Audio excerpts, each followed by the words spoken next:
not be here breathing and be comfortable if I was really as bad as they was making it. You know, nobody could be around me. So for me to be this calm, I must have some kind of inner peace. And my inner peace is knowing that once everybody take the time to really see what type of person I am, you'd be surprised that I stuck around this long. I have to make the life that I do live as happy as I can and try to do the best with what I have. You know, live the best life I can live, be as happy as I can be. Nothing is perfect for anybody. I don't know. Boys, I swear, I think I figured it out. You know why they don't want us redneck brothers and sisters and the hood brothers and sisters getting along? You know why? Because we'd be unstoppable. I'm telling you right now, we would shut shit down.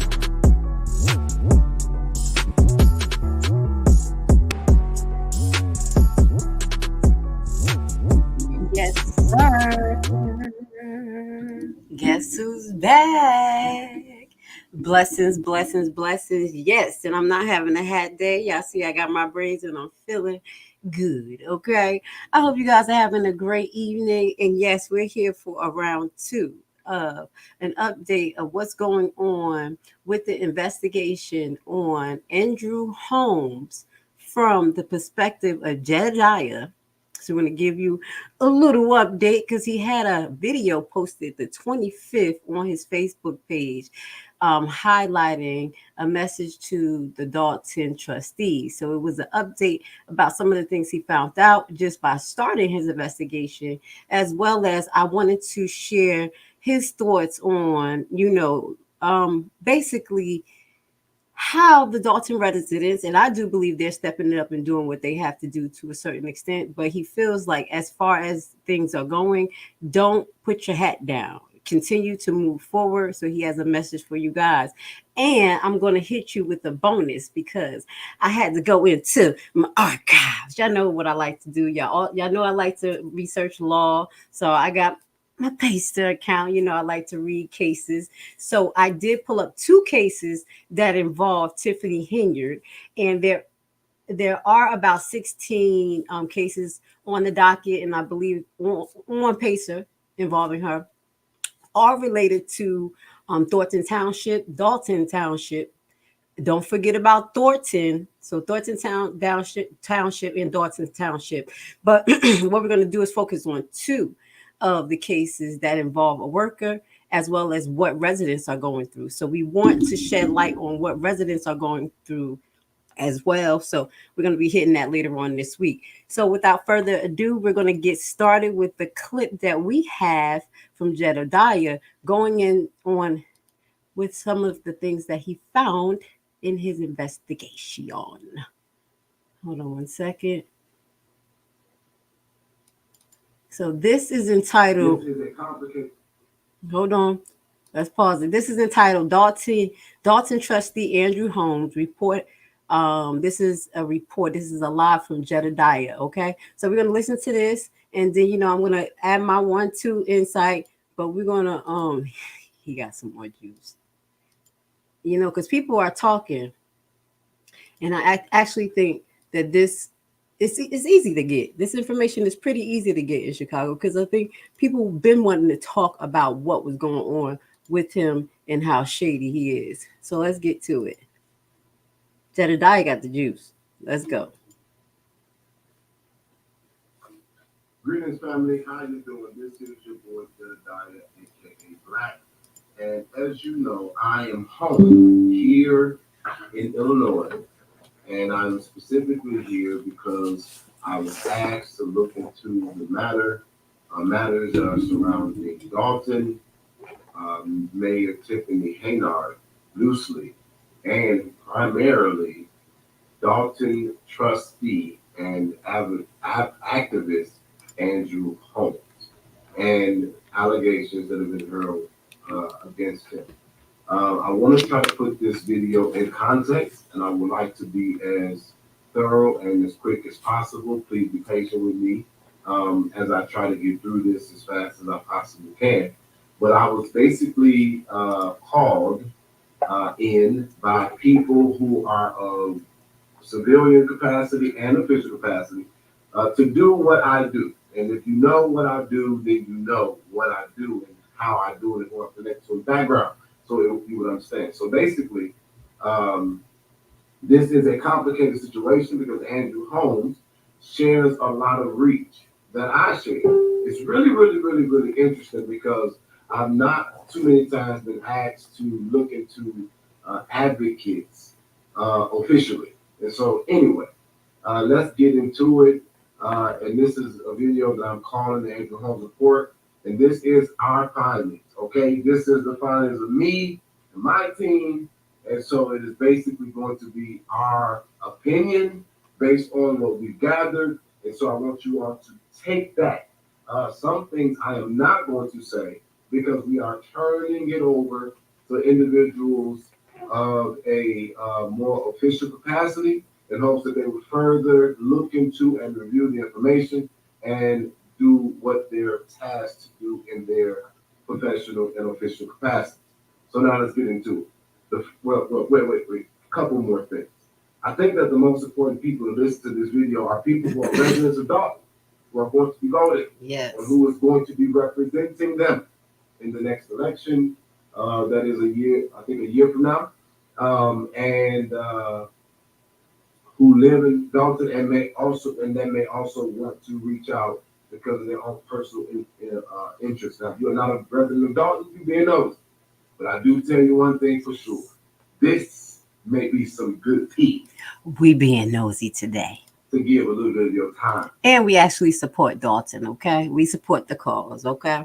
If you didn't donate, I left the information on the last live. I'll put it at the bottom. I have nothing to do with that Cash App. That's the Cash App that was left on his Facebook page. If you don't believe it, go on his page and you can donate to him directly if you want to support the cause happening right now, which is the investigation that he is doing into Andrew Holmes and supporting the residents of Dolton, supposedly trying to provide resource. I'm saying supposedly because I don't know Jedidiah, so I can't verify all this. All I'm going to be doing is just tracking and sharing the information with you guys. But from what I have, like I said, what I feel is that this gentleman right here is a good person, you know, especially from what I observed from the Kanika Jenkins case that we talked about before. So let's continue. To listen to, for somebody who's very, very visible, very, very vocal when it comes to things in the Chicagoland area. I am not here for Tiffany Haynard, and I will say this before I talk about specifically Andrew Holmes. I don't really have a real opinion about Tiffany Haynard. I am not after Tiffany Haynard, and I'm not for or nor against. What I will tell you, based on the research and the stuff that we've done, the voters of Dolton really got to make a decision based on their quality of life. The people of Thornton Township have to make a decision based on their quality of life. And if this stuff affects them in a way that they want to keep it or move it on. All publicity, I'll tell you one thing for sure. I'm 37 years old. I ain't never heard Dolton this damn much in my life. Dolton ain't never had this kind of shine. And Dolton got to do something about it. Good, bad, or ugly, good, bad, ugly, cute, or indifferent. Dolton is on the map. Dolton, you're on the map. And this will be the time, if there ever was a time, this will be the time for Dolton to do something. Okay? All right, so I never heard Dolton this much. And I'm talking about Dolton is being talked about around the country. You would have thought that Dolton didn't got bigger than Chicago. So, you know, you got to think of, y'all got to do what y'all want to do with this. Good, bad, indifferent, you want to keep the administration in or not. And I would also like to say this in fairness. Tiffany Haynard is in Illinois. Illinois is one of the most corrupt. And I'm not saying that to say she is officially corrupt. What I'm trying to tell you is this is one of the most corrupt places in the country. Yes. And I believe, based on my opinion and the things that I've seen and heard, that Tiffany Haynard is simply being boastful, and she is literally flaunting what a lot of Illinois politicians do. Exactly. And I want to second that notation. I did a documentary or a presentation on Chicago and the corruptions a couple of years ago. And you know what they did immediately? Banned it. There was a lot of connection between the Chicago police allegedly and actually the mob. Okay, a lot of connections and just strong arming people and all types of stuff. And this was in the 70s. Okay, I took it back. So what he's saying is not a lie, and a lot of it did involve allegedly the government entities at that time, which was, as I said, the mafia, but we don't really have them out in the open. But I also moved on within that documentary to show some connections through the gang and the sex trafficking and the organ harvesting. That's why they took it off. But I'm just saying, I may put it back together and just upload it on Rumble. But that was some of the things that I found out about the corruption. Say Chicago was one of the most corrupted places in the United States, allegedly. Allegedly. Y'all, that's a heavy thing. If you ever call something, catch this. That black woman ain't doing nothing too different than a lot of people do, a little more quietly, a little bit more tactfully, a little more hidden. She just out here beating her titties with it. That's the problem. I'm sorry. I'm sorry. But I believe that, I still believe that as a black woman, I give her a certain level of consideration because she's doing what the hell people around her are informing her that she can and cannot do. And damn it, people in the system, and y'all, this is going to be liked by some. This is not going to be liked by some. People in the system been doing this shit a long time and a lot of time with no checks or balances. Let me stop, because what I will say is that I agree, but I disagree, because I will not give Miss Tiffany Henry any pass as a black woman to promote the corruption that allegedly has been going on for hundreds of years, because you already know who's been in government per se. But that does not give her the right and then say that she represents black women. She don't. Okay, so I'm gonna just tell you, just because it's an opportunity to do something doesn't mean that you have to do it. So I'm gonna just definitely stand up for black women. We don't just run with all the punches. Okay, all right, let's go. By the constituents of the individual areas in Illinois, because before I finish, let him talk. What it is, the difference between Tiffany Henry and a lot of other black women, she's part of the club. She's part of that Boulay Club, or thinks she is. She's a representation of it, and she's running the muck. Okay, she don't represent us. Y'all know what club I'm talking about. Y'all know what club I'm talking about. Y'all, some of this is just the Illinois way. Like it or not, leave it or not, y'all, the voters will decide that in a year. And so I'm not after Tiffany Haynar. That's not what I'm tasked or even considering or compelled to do. Now let's get into the Andrew Holmes report. If you are ready for the Andrew Holmes report, say Jedidiah, put on in the comments, I'm listening. That's all I want you to say, is that I'm listening, and then I'm going to get into the Andrew K. Of an official capacity. Some of them in law enforcement, some of them in government. Perfect. I am working with humans, and they have heard and to consider. And this will be my last disclaimer. I try my best to be thorough. I am not perfect. I am working with humans, and they are not perfect as well. Some of the people I've been working with for over a decade are of an official capacity. Some of them in law enforcement, some of them in government, and in the various places. They have been very, very effective and instrumental. I would say that I have a 95% confidence rate in them with the work that we've done and that we do, because they've really not failed me. And whenever we're wrong, it's only because I put shit out too fast. And I don't let them finish their process because I understand that be consistent to keep people paying a damn attention, because Negroes won't pay attention. Somebody right now wrote, I'm listening, and then already forgot what they was on it for and was about to go do what y'all do on Saturday. So now we're going to go. I see there are people saying that they're listening into this Andrew Holmes report. And like I said, I'll try to be very brief and very precise. So the first thing that I would like for you all to understand is that we have spoken to somebody. I cannot say who. A lot of cannot say this, that, and the third. Well, cannot say who, but there is no federal investigation that is going on with Andrew Holmes. There is no federal investigation that is going on with Dolton trustee Andrew Holmes right now. But we cannot confirm nor deny the potentially confirmed investigation or probe into Mayor Tiffany Hayner, if that makes sense.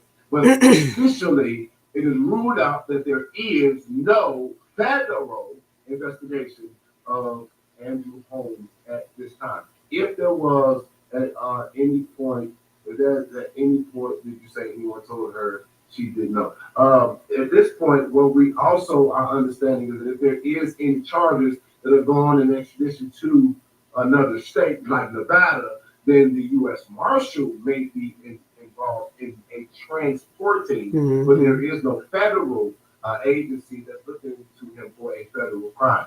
But we do find it to be very interesting that he is an elected official in the city of Dolton, whereas we who have found people that have committed murder and have kidnapped people. Do you all know that in a small town like Dolton of about 20,000 people, we cannot ascertain or confirm the official residence of Dolton trustee Andrew Holmes? And as we trace it, it looks like that this man potentially has not even lived at the place listed as his official residence for years to come, and that there may be other individuals in there who are not affiliated or directly connected to Andrew Holmes. And it is also interesting because we have had individuals who have attempted to do our typical tracking, and Andrew Holmes has not been at any residence consistently. And I know that we come into this over the last 48 hours, but I'm telling y'all, we good at what we do. We do not know where this man really lives. Now, we do believe that there is a relationship that he has with somebody who is connected to a man who feeds the homeless called Michael Earhart. There's a man out there feeding homeless people. He got this big ass round grill that he goes out and cook people food, and he may be related to a person that Andrew Holmes is in a relationship with and living with. I'm not going to say her name or any of that because it's not. I don't really care about that. Okay, so we're gonna start right here because if y'all watch the video that I released yesterday of the total video of his total live, he started to go off on a female. He went off on a female that he said was harboring Holmes. Okay, so I think I have that video. We're going to try to get to it so I can show you. I'm going to look it up. But this is where he's trying to suggest where Holmes is hiding out because he's been trying to locate and, just get down to the nitty gritty. But let's continue to listen to his findings. But as a village trustee, he may not potentially live there. And so that right there is it's a lot involved with that. But if he doesn't live there and he's connected to with this man, Michael Earhart, then potentially, maybe Michael Earhart be cooking his ass some meal or giving him a little bit of leftovers after he has taken care of the homeless people. Because I know for a fact, I am not speculating or guessing, we know for a fact that he is connected to Michael Earhart at some time. She said, who cares? Well, Tiffany didn't get the fuck off with the lie. Oh, Lord. I'm telling you, what you don't care of. I care. That's why I flew all the way to fuck here to figure it out. People do care. And I don't know if you were just repeating it like me or who cares, but damn it, you can't text to me like that when I'm trying to be focused. Because I do this shit for free. You don't understand to do this shit. I'm doing it because listen, now you pay hold up. You better get to allow me to don't get off. It's Saturday. I was better than able to. Let me stop. Wait. Listen. Yo, he always like, where my thing at? I can't find my thing. He always going off like a mammy. I'm so sorry. It be serious subjects, but he always going off like a mammy. I'm gonna let him finish talk, okay?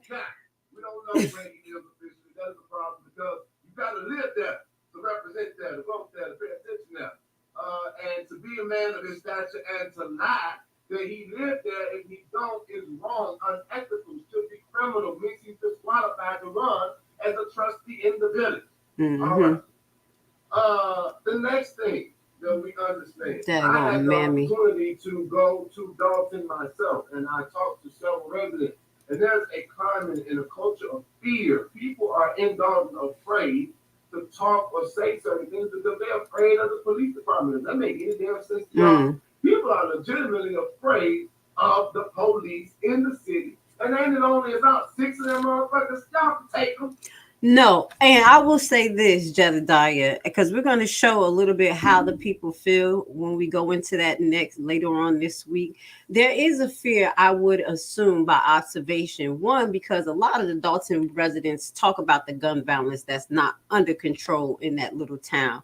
Secondly, there was an incident of a young lady, and we're going to get into details on that day, that not allegedly, her daughter was unalived by the police. And the way she tells the story at that time, when she was yelling at the meeting, and people was trying not to pay attention to her, that this young lady was a college student. She was a young lady. They never said that she was armed. So we're going to do a little research into that. And no charges was put on the police, and she was still seeking justice there.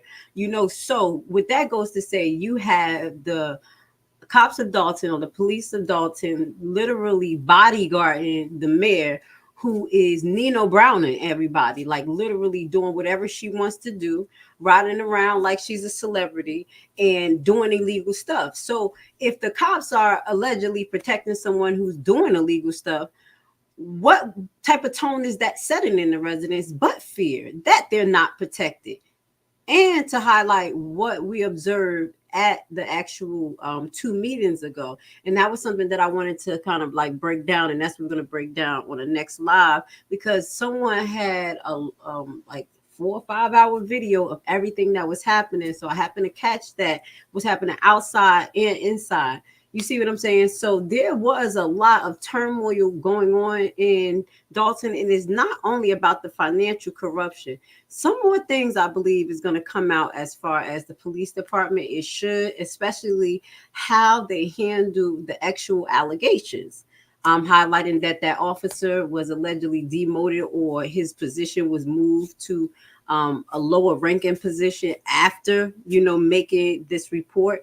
And how they actually treated the residents as well. You saw how they were intimidating them. They were telling them, if you clap, if you make a noise, if you do, the meeting is over. It's a threat, this, that, and the third. So continuing to bully the residents through financial means and through the police. So I can see why, Jedidiah, they'll be a little nervous, because when you have men who are, or men and women, which sometimes they consider themselves a gang, you know what I'm saying, walking around with guns, with the law on their side, you'll be a little nervous. So I got to give it to the Dolton residents. I'm going to pray for you, because I have been around corrupted police, at one point, when coming from Newark. Not all of them, not everybody, but it was a time as well in the East Orange where there was a whole unit that was like literally extorting drug dealers. Okay. It was scary. It was nerve-wracking. All right. So let's finish listening. But okay, don't be afraid of the police. The police ought to be accountable to you. They should. They got to be accountable to you. But in all seriousness and all jokes aside, I want you all to listen to me, because I am going to use my words very specifically. I am not saying alleged. I am telling you all that I was directly told. Now, we limited the conversation because I do not want to become the witness in this particular type of case. But what we were told is that it appears that Andrew Holmes does have a liking for women. Now, we do understand that he has a Nick Cannon size amount of keys. Him and Nick Cannon is running neck and neck and making sure that the black population is consistently on the rise. Whatever. But what we have also ascertained in our findings is that it also appears that Mr. Andrew Holmes has a liking for underage girls. Woo. And there may be a bit of grooming that have taken place. Now, did you hear that? Let's just play it one more time. I'm not going to replay it 3 times, but I want y'all to hear it, and I'm going to cut this part down for you guys. What do Andrew Holmes have a liking for? Not only women, but what type of women? It also appears that Mr. Andrew Holmes has a liking for underage girls. And there may be a bit of grooming that have taken place. Now, what has happened, or what we have been able to understand from testimony of individuals that we will not mention. I'll talk to the parents, I'll talk to the friends of parents, and what has been said and what has been alluded to, and what we are now looking further into, is that there are 4, but out of 4, 2 that we have literally got specific information about of individuals that are underage. Now, this is where shit is interesting, and it takes a real interesting turn for me, is because if he has had a consensual sexual relationship with underage girls that have been groomed, you got to deal with that, right? There's a level that you got to deal with that. But then they're telling. Let me find out. Andrew Holmes is allegedly the next R. Kelly. And we got some parents out here that got the nerve to give Jedidiah some information, and they may have been aware somehow, some way that their child was groomed. Let's finish listening because this gonna get a little deep, and this is the same allegation as I mentioned during the Kanika Jenkins case that people were just saying, like, yeah, you like young girls, you probably set them up in the hotel, you probably wanted Kanika Jenkins organs. I mean, it was reckless things like that I could vividly remember about him, and it stood out because, like I told y'all, he reminded me of Big Red. You know, remind me a little somebody who make me nervous. You know, let's play. Don't come at the police department. Why are these people on here defending something? And I'm literally a man that has been tasked to come here to get research and information. I'm not coming at nobody who don't deserve to become came after Jasmine. Lord have mercy. So what they're saying is, anyway, these underage accounts are saying that basically he may have been involved in a little bit of grooming. And one of the things that it appears that Andrew Holmes has potentially done is he's taken these underage girls, which means y'all might have seen, this is what I'm going to say out of my goddamn mouth. It is alleged that some of these individuals, these underage girls, that they've had these relationships, but although consensual, he has taken them with him to crime scene. What? So Andrew Holmes potentially brought underage female companions with him to crime scene. We do have names. We do have images. I'm not lying to you guys. And that stuff not only is being turned over, we are looking further into it. But I've talked to some parents, and I've talked to the parents of some friends. That's grooming. Of 4 individuals. You know, that's part of grooming. You know, people will be like, why would he do that? That's part of grooming. That's something that these celebrities do, something that Puffy would do. He'll, you know, lure a young girl, take her shopping, do whatever, make her do some sexual stuff, then have her wait outside at the studio for him, you know, things in his business, making him feel like he's prestige. He's, you know, people admire him. He has an important job. That's all along with grooming. If that makes sense to you, because people are like, why would he do that? That was stupid. It gets deep when it comes to grooming because you want these girls or person to feel as comfortable and as intimidated at the same time, meaning like they're going to be comfortable acting like nothing is wrong, but inside they're going through turmoil. They're feeling, you know, it is a large sense of manipulation, confusion, and you know, some of these girls do go through this because of poverty. You see what I'm saying? When you talk about consenting young girls, you see what I'm saying? So this is where a lot of predators actually go. They look for it, or they look for runaways. You see what I'm saying? Girls who are vulnerable. This is why I say to parents, talk to your kids about the internet. That is not real. That those breasts not real. That the planes they flying in is fake. Is in the studio. All of it is for show. And a lot of these women who do show these type of things on Instagram are living a defiled life. I mean, defiled. The things that you hear Puffy allegedly and these other stars make these women go through and what these women describe is horrific. Okay, so it's a lot of mental manipulation if you don't understand where that part comes in, because that's what stood out to me. I'm like, yo, this guy is really allegedly he's a groomer. Now that makes sense psychologically, but let Jedidiah keep talking because he's so unsmart in his practices that there's cameras all over. You know, they're watching us all over, especially when, you know, areas where there's high crime areas and things like that, especially in Chicago. So if you have Jedidiah got his little backup crew anonymous, and they able to tap into different servers, different computers, and get things allegedly. That means that these pictures are available without the cops even having to go subpoena them or do stuff. I'm just saying. I'm just saying. There's evidence, and if people bring evidence in anonymously and it's not from Jedidiah, the cops can't say that Jedidiah went in there and hacked some stuff. So people, I think he don't know. Like you said, just like Puffy didn't know what he was doing, just being so out there and boisterous, as well as Tiffany Hinyard don't know what she's doing, being out there and thinking that, oh, I'm untouchable. They all have this same mannerism, okay? And this is the time for them to be exposed, caught, judged, okay? Let's go.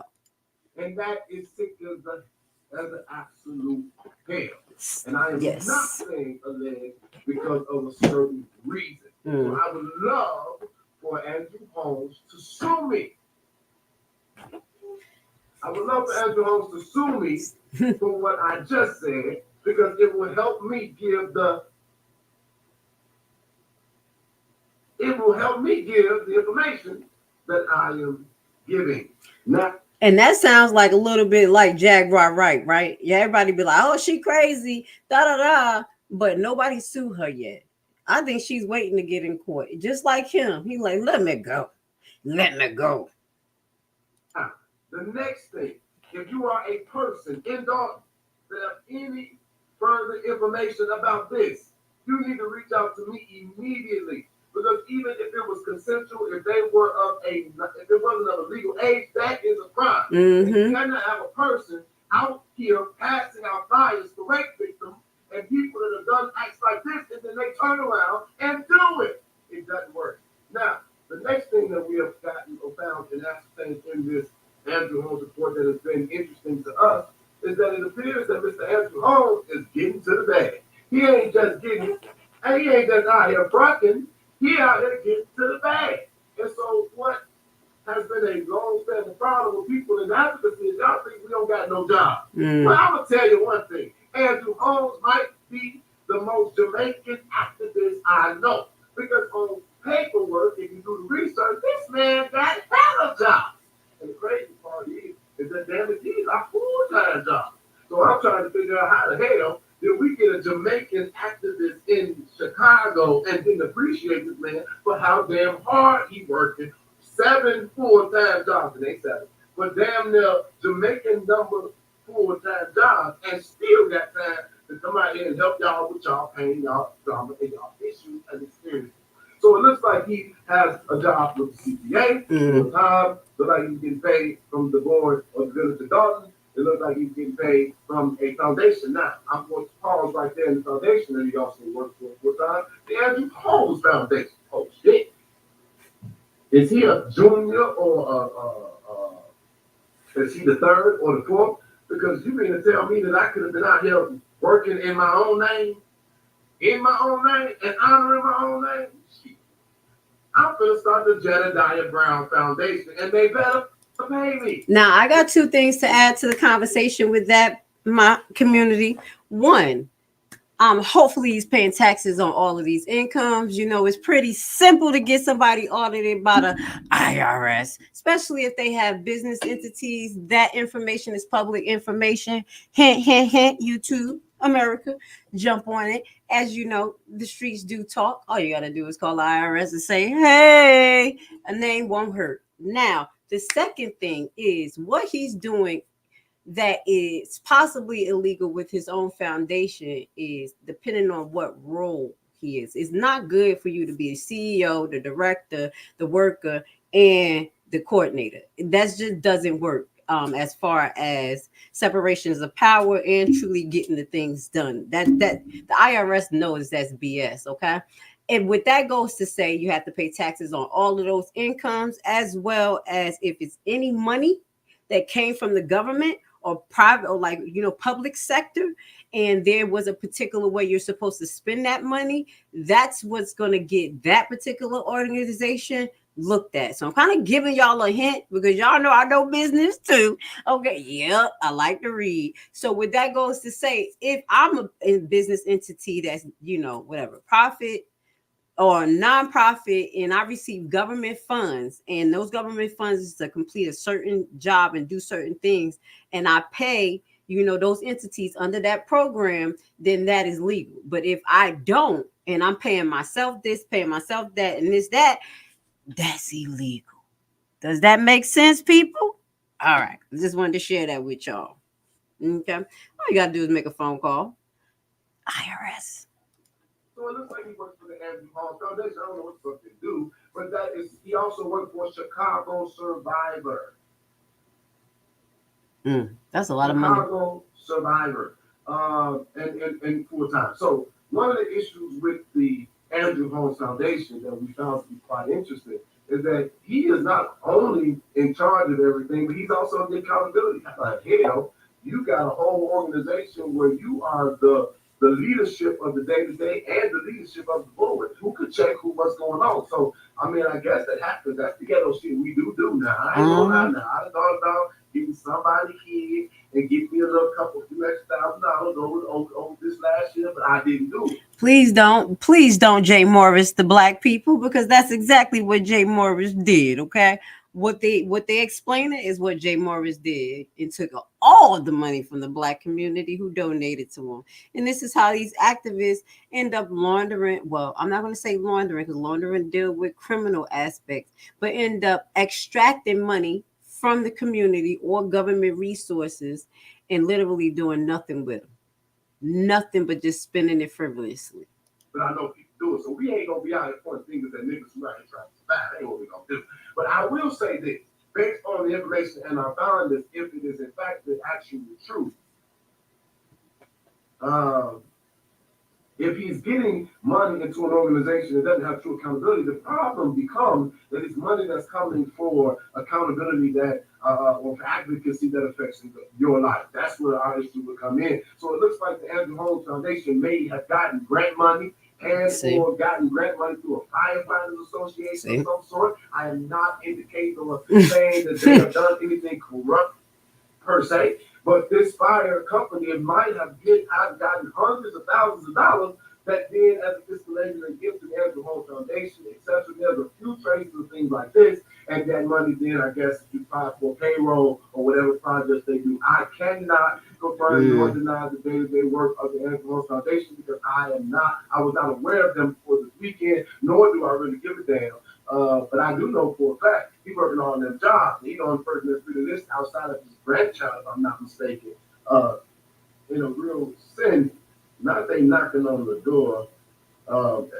If he's getting all this money and it's unchecked, then that means that donated money is coming to an organization to do work is not being handled, potentially not being handled properly. And if he's getting all of these sources of income as a man working all of these full-time jobs, then we need to see W-2s. That's my respect. Baby, we on the same page, Jedidiah. Andrew Helms out here doing too good for the hood, advocating and paying all these taxes because I know he's paying taxes. I know he ain't had no money. And I know they ain't still in the foundation, and they just might be. So we have found not only issues with the residents, we found issues with the income and the potential of reporting of things. We also were able to read in detail the report that was made. The report that was made by the young lady, it is an egregious report, and I would encourage you guys to do a FOIA, Freedom of Information Act, of the actual reporting that was done against him in the situation in Las Vegas. But somebody, they trying to get my attention, and now they throwing me off. I was getting to the good shit. Outside of the potential underage,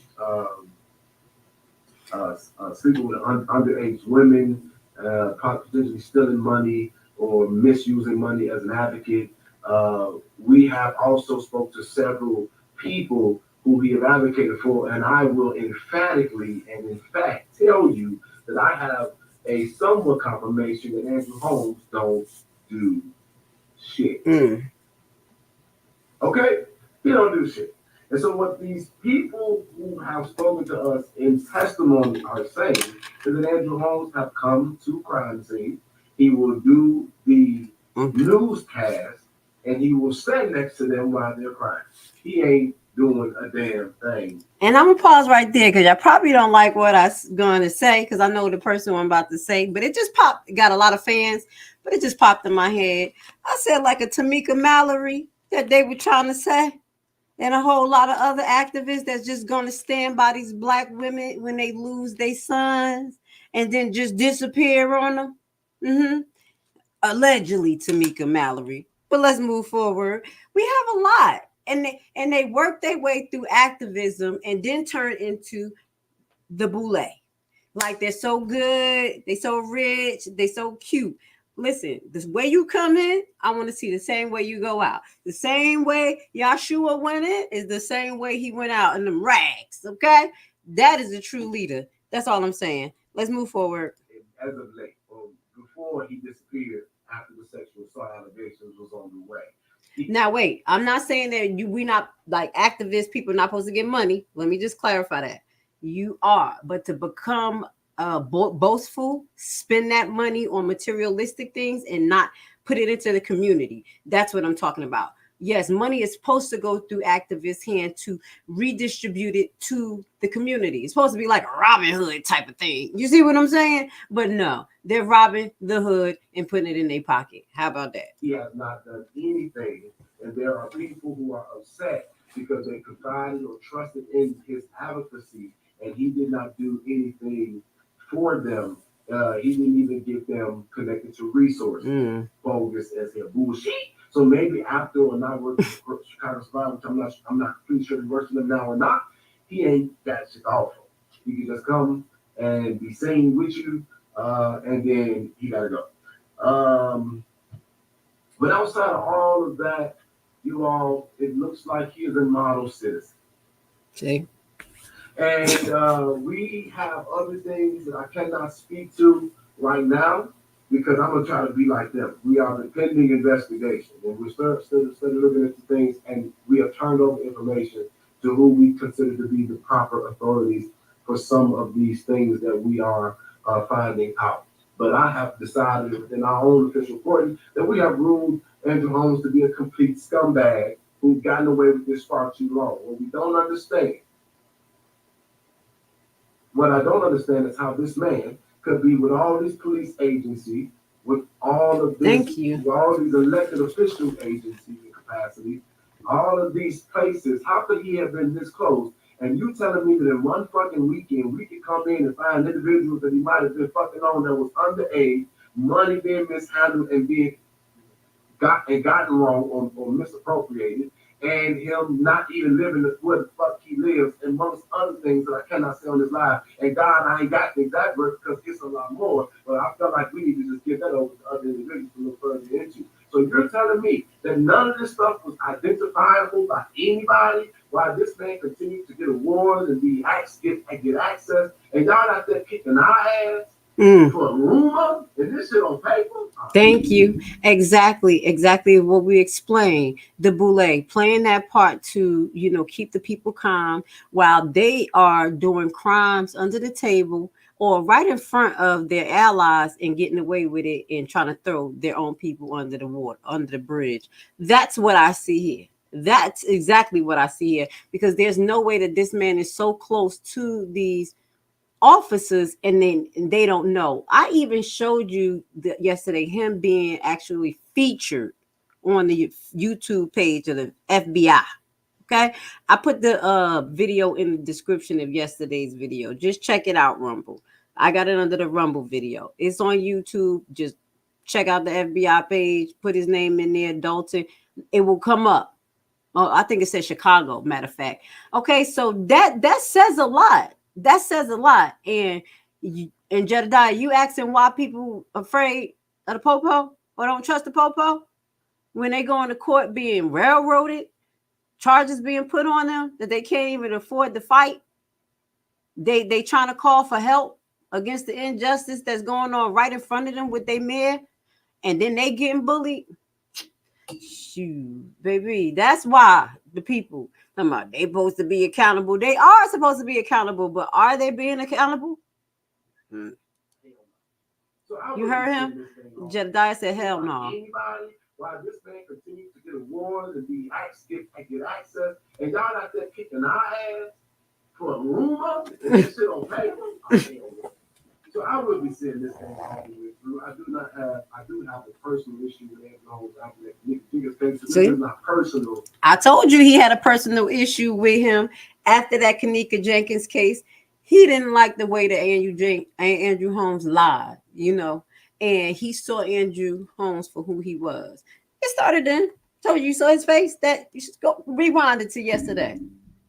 In its nature, I literally am doing the work. And so, with that being said, to the voters, Dolton, you've been duped. I don't think that this man should be, and this is my personal opinion, not another board. I don't think that he should be allowed to represent you any further. And I am asking for you guys to join us in a growing course of individuals asking for this immediate resignation from the board of the Dolton Village Board of Trustees. Now, if he doesn't live there, we'll do it on that alone. If he doesn't live where he said he lives, we'll do it on that alone, because we're still waiting on the finalization of the investigation of the sexual assault. I know that's right. And some other things, like I said, we just said, oh. Now, let me say this. I was going to be here until Monday night or Tuesday morning, but I'm going to go because it's cold as fuck. That's why I've been working very hard, because I got to get out of here. It's cold in Chicago. It's cold. It's cold. But what we is it cold in April? And all this is that it looks like the meeting that's on Monday will not happen because the mayor, for whatever reason, she has not turned over the appropriate documents to the trustees so that the board meeting could be official and effective or whatever. So that looks like that it's not going to happen. But what I am very sad about is that we've also found this to be a pattern in our research. The Village of Dolton have not had their twice a month board meeting for quite some time. They're only doing it one time a month, which is not what they're supposed to do. But we do know that if she doesn't have the one on Monday, she got to have the one after that, because that's when they go on the payroll. And guess what, damn it, now, because they want to, you cannot do this in government. Now, all these advocates and all these people are reaching out to me, and you got people outside of Dolton ready to come and back Dolton up, because we don't want them to be afraid. And we don't want them to not tell their story. I know that's right. Essentially assaulted. And this is crazy because it is alleged. I've not found this to be something that we got that's true, but this, we found out that there may be more victims within the government. Damn. Now that I wish I had the bomb for that. Okay, that's another clue. That's like a DJ Clue bomb. They have other people allegedly in the government that has the same claims. Let me say this: we're gonna have to keep our eye on these Dolton meetings coming up, because I think the next one is going to be even more packed than the last one, because they're going to be people from outside, period. At this point, this has become a national issue.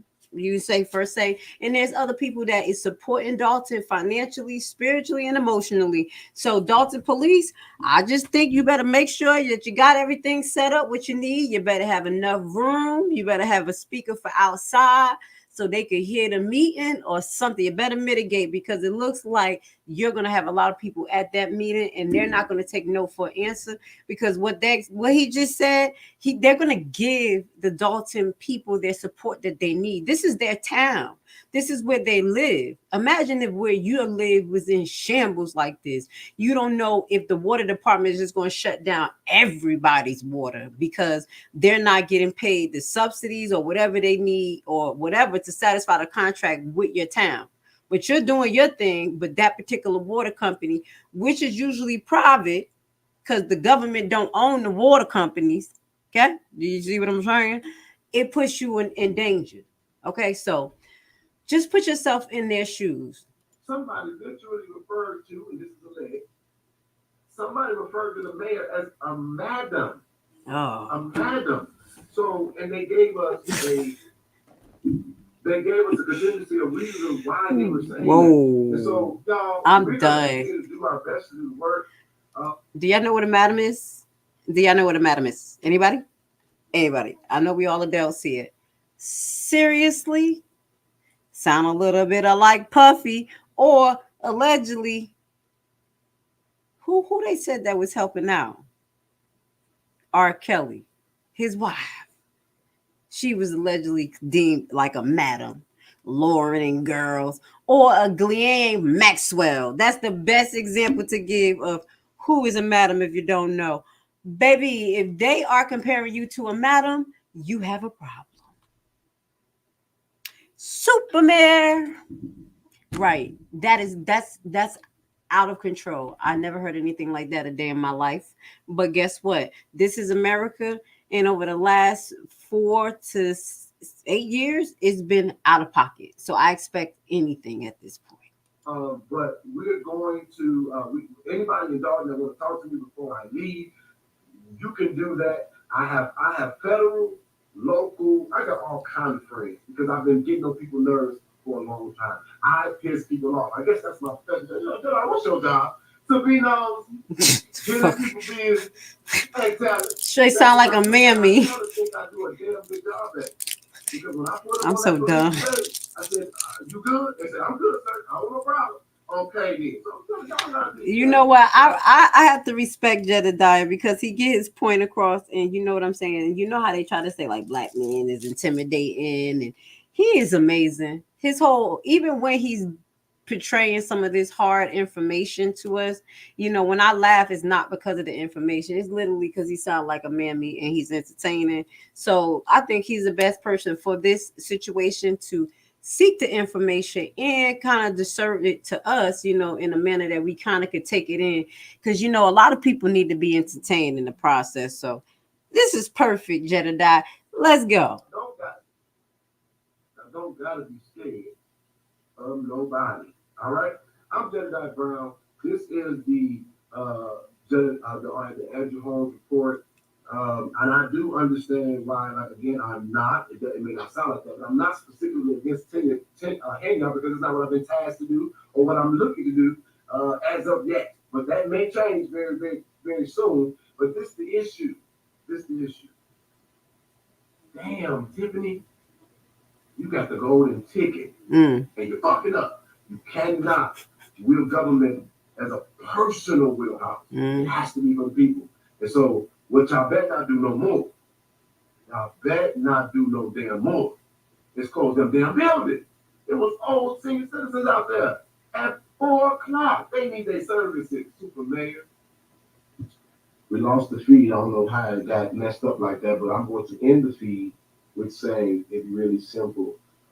Tiffany, you gotta have to get your warehouse in order. You are now starting to get the attention of national figures, and this is not good. I don't want to have to change my focus onto you. Right now, I'm most concerned about sexual assault allegations, and those that we found in our research. Testimonies, evidence, videos, recordings, all kind of shit. And it is really sad. And I think I do need to also leave this with you guys, and then I'll be done. No, I'm not gonna say that name right now. But to the lady who said, "Don't mess the police department. They got nothing to do with this." The police department has a role of not being complicit. They should not be complicit in investigating matters. And I do understand the mayor could give orders, but policing is a whole nother monster in itself. And I think that but I get it too though, because if she fired the police chief who was the godfather of her own child, then damn. And y'all remember what we were watching yesterday, that clip with Andrew Holmes allegedly talking in 2021 how he ain't gonna be intimidated at his job. People shouldn't be intimidated. Remember yesterday I was like, Dag, is he throwing things out at Tiffany Henyard because she has the capacity to do this? You know, I thought I'd be stressed at my job. This is sad. This is sad that people have to go through this.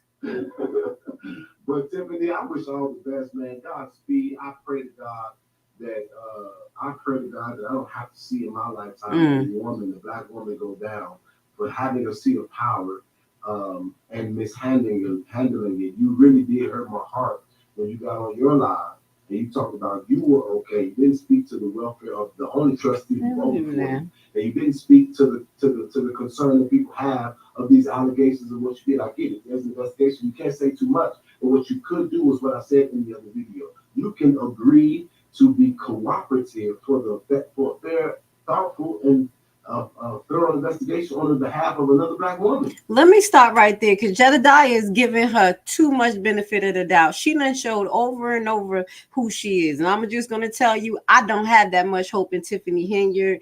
And even though he said that his investigation is not focused on him, on her, baby, it should be, and it will be, and it is. Now, I have another piece of recording that I want to show you from his page. This is what we were talking about yesterday before we get into his message to the people. Now, you remember when I told you allegedly Andrew Holmes, well, just now that his wife or with the person that he's with filed a restraining order on Jedidiah. Okay. And this is why Jedidiah started going in heavy on him. Okay. Now we're gonna put this on the screen, and this is just let's see how far we can get because Jedidiah be talking. I got time for it, but this is the actual reaction to him receiving this notice. What's up, family? How y'all doing? This is your boy Jedidiah. I come on here for a quick 1-2. It is literally almost 12 o'clock at night. I will not be on here long. But I'm going to tell you all this. I've spent the greater part of my morning dealing with the restraining order that was issued to me by the Dolton Police Department. And then I spent a great deal of my late afternoon obtaining further information that we are also trying to dissect and research. It has put a very, very, very big fork in our plans. I'm going to share with you guys what that fork is in a little bit later. I'm not going to do it right now. Now, I just want to give y'all a heads up. The videos that we were sharing with you earlier is about April 23rd to the 25th. This was actual April 11th. So he's been served with this restraining order in Dolton. And obviously, it ain't hit a lick because he's still going to Dolton.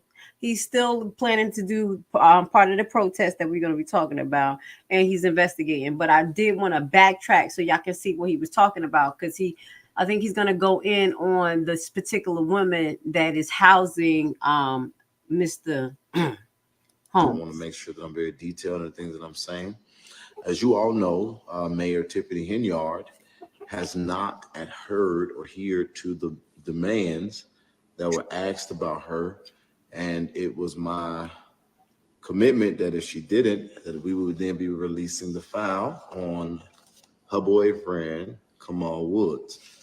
And I'll talk to you guys about where that's at in the next live after the event that I got to participate in tomorrow.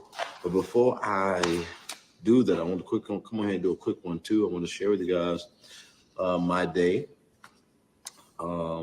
Because I think this stuff is important information.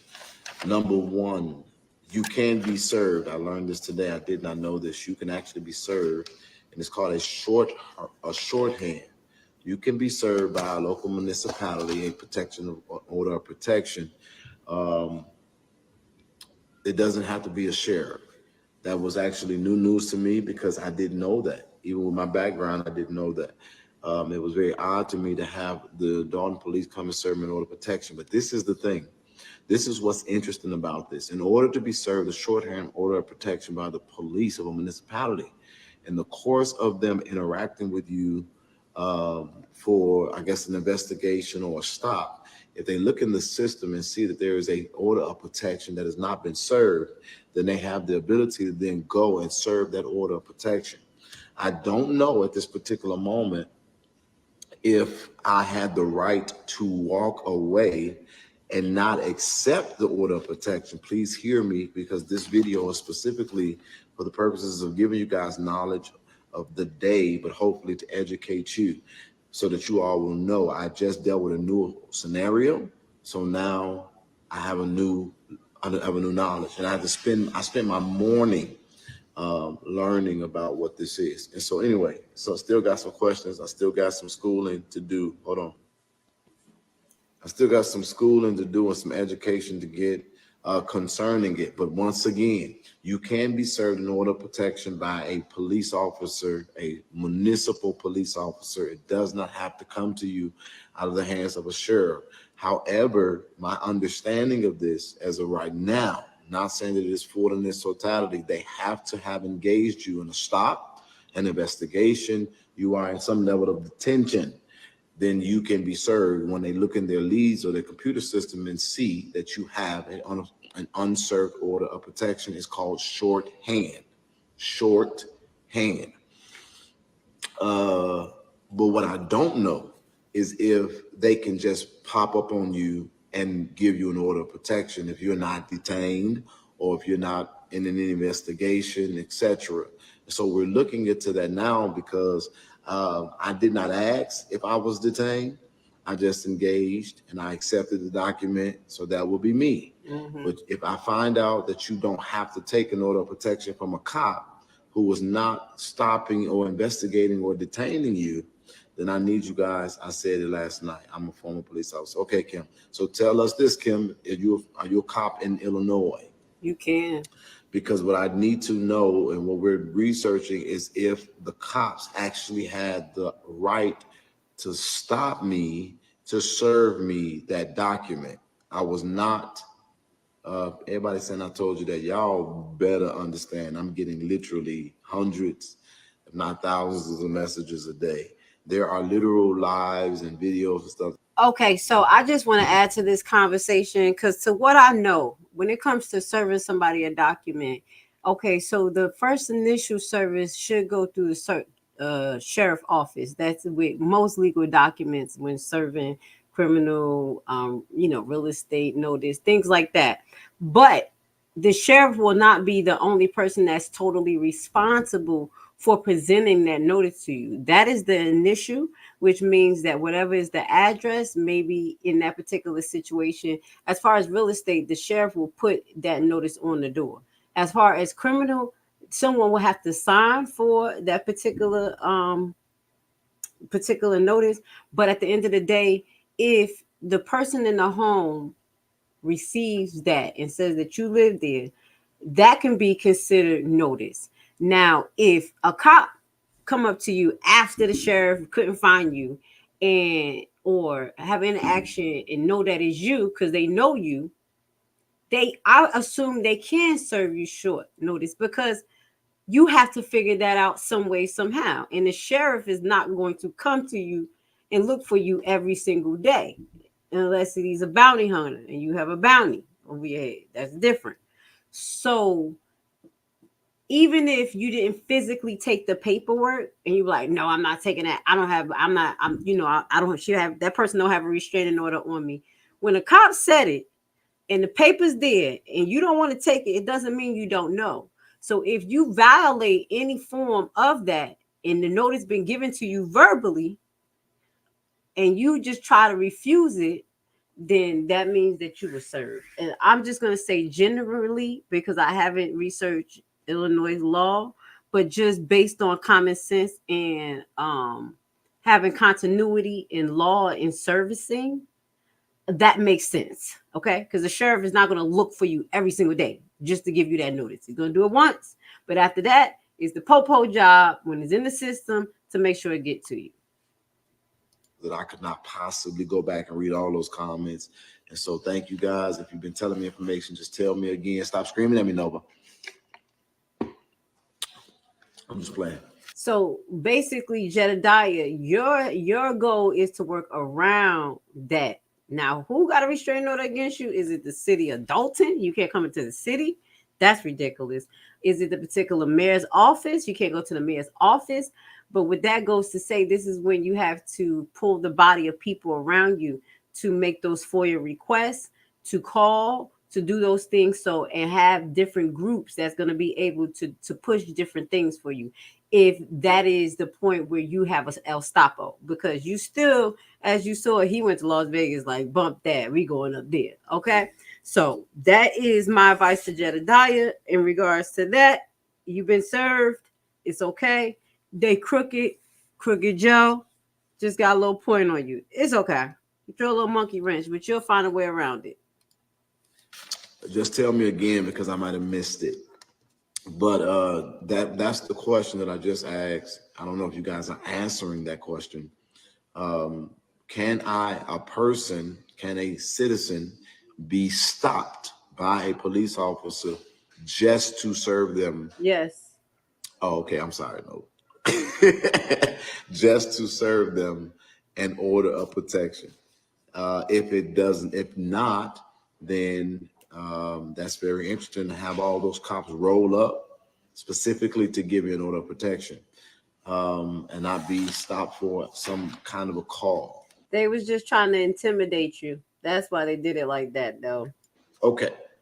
So with that being said, I'm not going to be on here long. I'm just going to show you guys and give you an update of my paperwork so that we could talk about what I believe is happening here.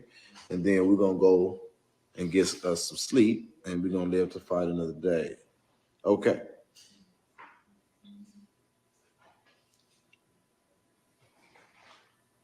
I did see that text message, Nova. All right, so you guys, I was served an order of protection today. Give me 1 second.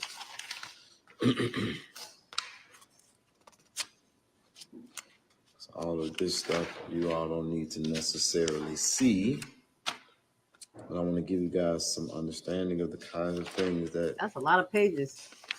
goes on. All right, so I think this is an important page.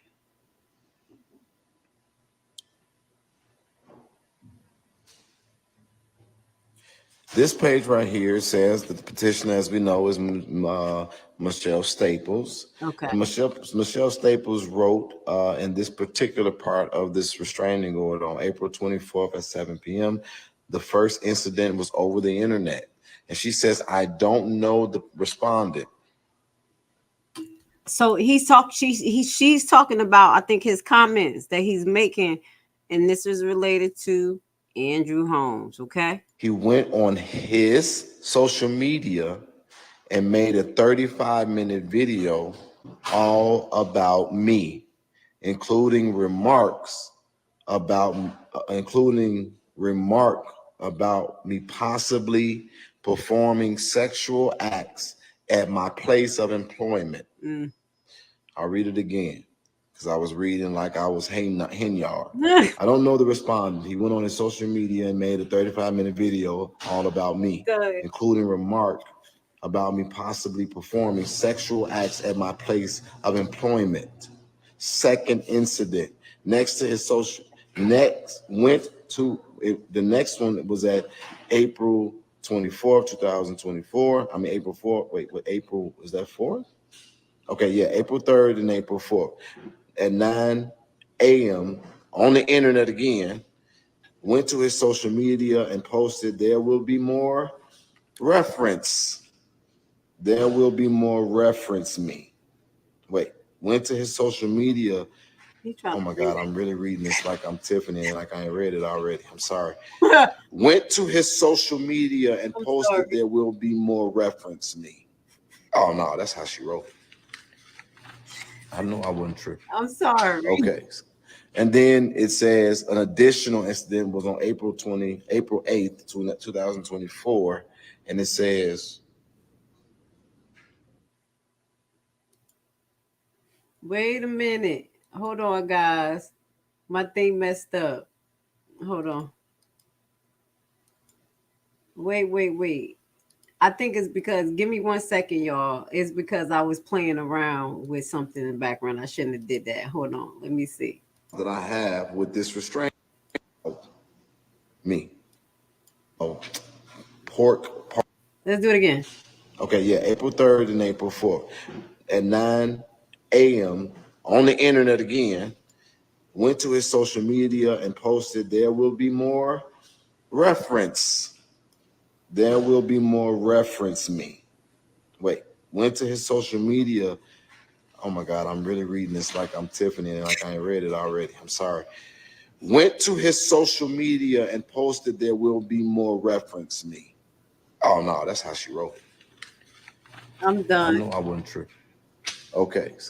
And then it says an additional incident was on April 8th, 2024. And it says, some of y'all here telling me about how I'm reading. Chill out, shorty. I went to Thornton and I had a CPS education. Shut up. Chicago public school kid. We all done. So anyway, 14030 Pork Park or something in Dolton. He came to my place of employment, videotaping parking lot. Co-workers came inside, place of employment, wanting to talk to the boss about me. Wanting to talk to the boss So about me. wait. Okay, wait a minute. Wait. The respondent is checked off as the police report has been made. The respondent is prohibited from threatening and committing stalking, or committing from threatening to commit stalking or committing stalking. The respondent is prohibited from having any contact with petitioner and or in blank, can't go to the residence, can't go to the place of employment, can't be within 1,000 feet of the petitioner. Hold on, y'all. Can't go to the place of employment. Okay. Hold on. This is. I gotta buffer it real quick because it's acting like a fool. But this is what I want to say because I'm about to get it back to where. Understand this. These literally just are not in blank. Okay. So this is what I want to say before he finished reading this. How did you get a restraining order because someone came to your job asking about you? He didn't say that he threatened.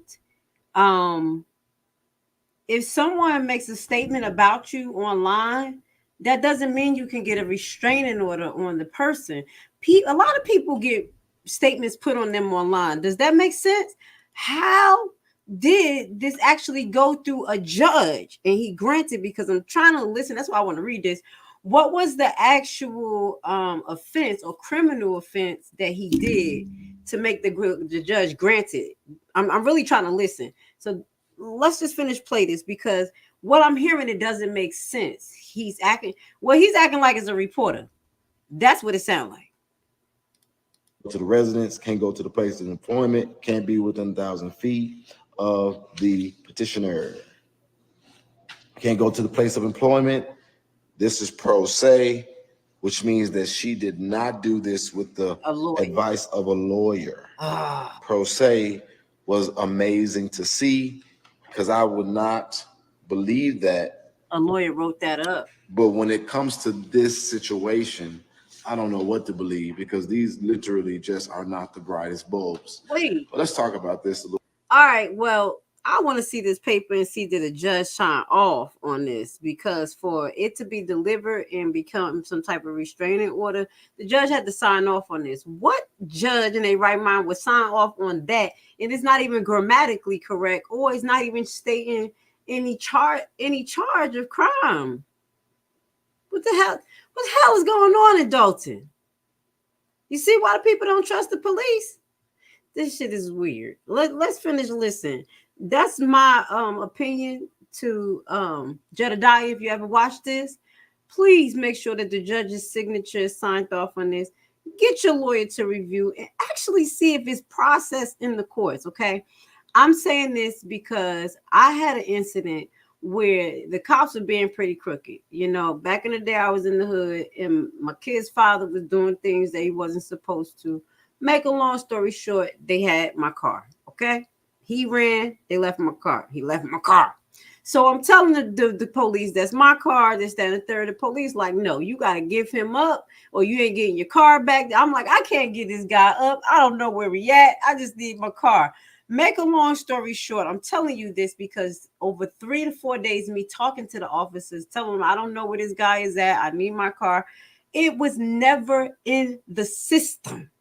When I tried to call and see what towing company it was in, it was not in the system. And I had documents. I had a document that said that they had my car in possession. And, you know, they like served me the next day. Like, if you want to talk, here's the business card. Here's the paperwork. The number was not in the system. Okay. It led to some other stuff. But what ended up happening is that I reported the car stolen. I'm just telling you. I reported the car stolen. They end up getting in trouble. The car went into the yard that day. I reported it stolen after 3 days of me going on the phone back and forth with the police. Okay. This is how crooked they are. And when I received the car back, it was tore up from the floor up. I mean, ripped the seats up, everything. It was horrible. The last part to that is to get me back. They actually filed something. So when I went to try to get some child support, I'm just telling y'all that how crooked it is. This is the truth. I'm from the hood. This shit is crooked. I went to get some child support. They had me in the child support office. I'm telling y'all a real story for like 5 hours. I'm like, what's going on? You know, all I'm here to get some child support. They was like, ma'am, could you get up for a moment? I was like, what? Oh, we need to talk to you. Put your hands behind your back.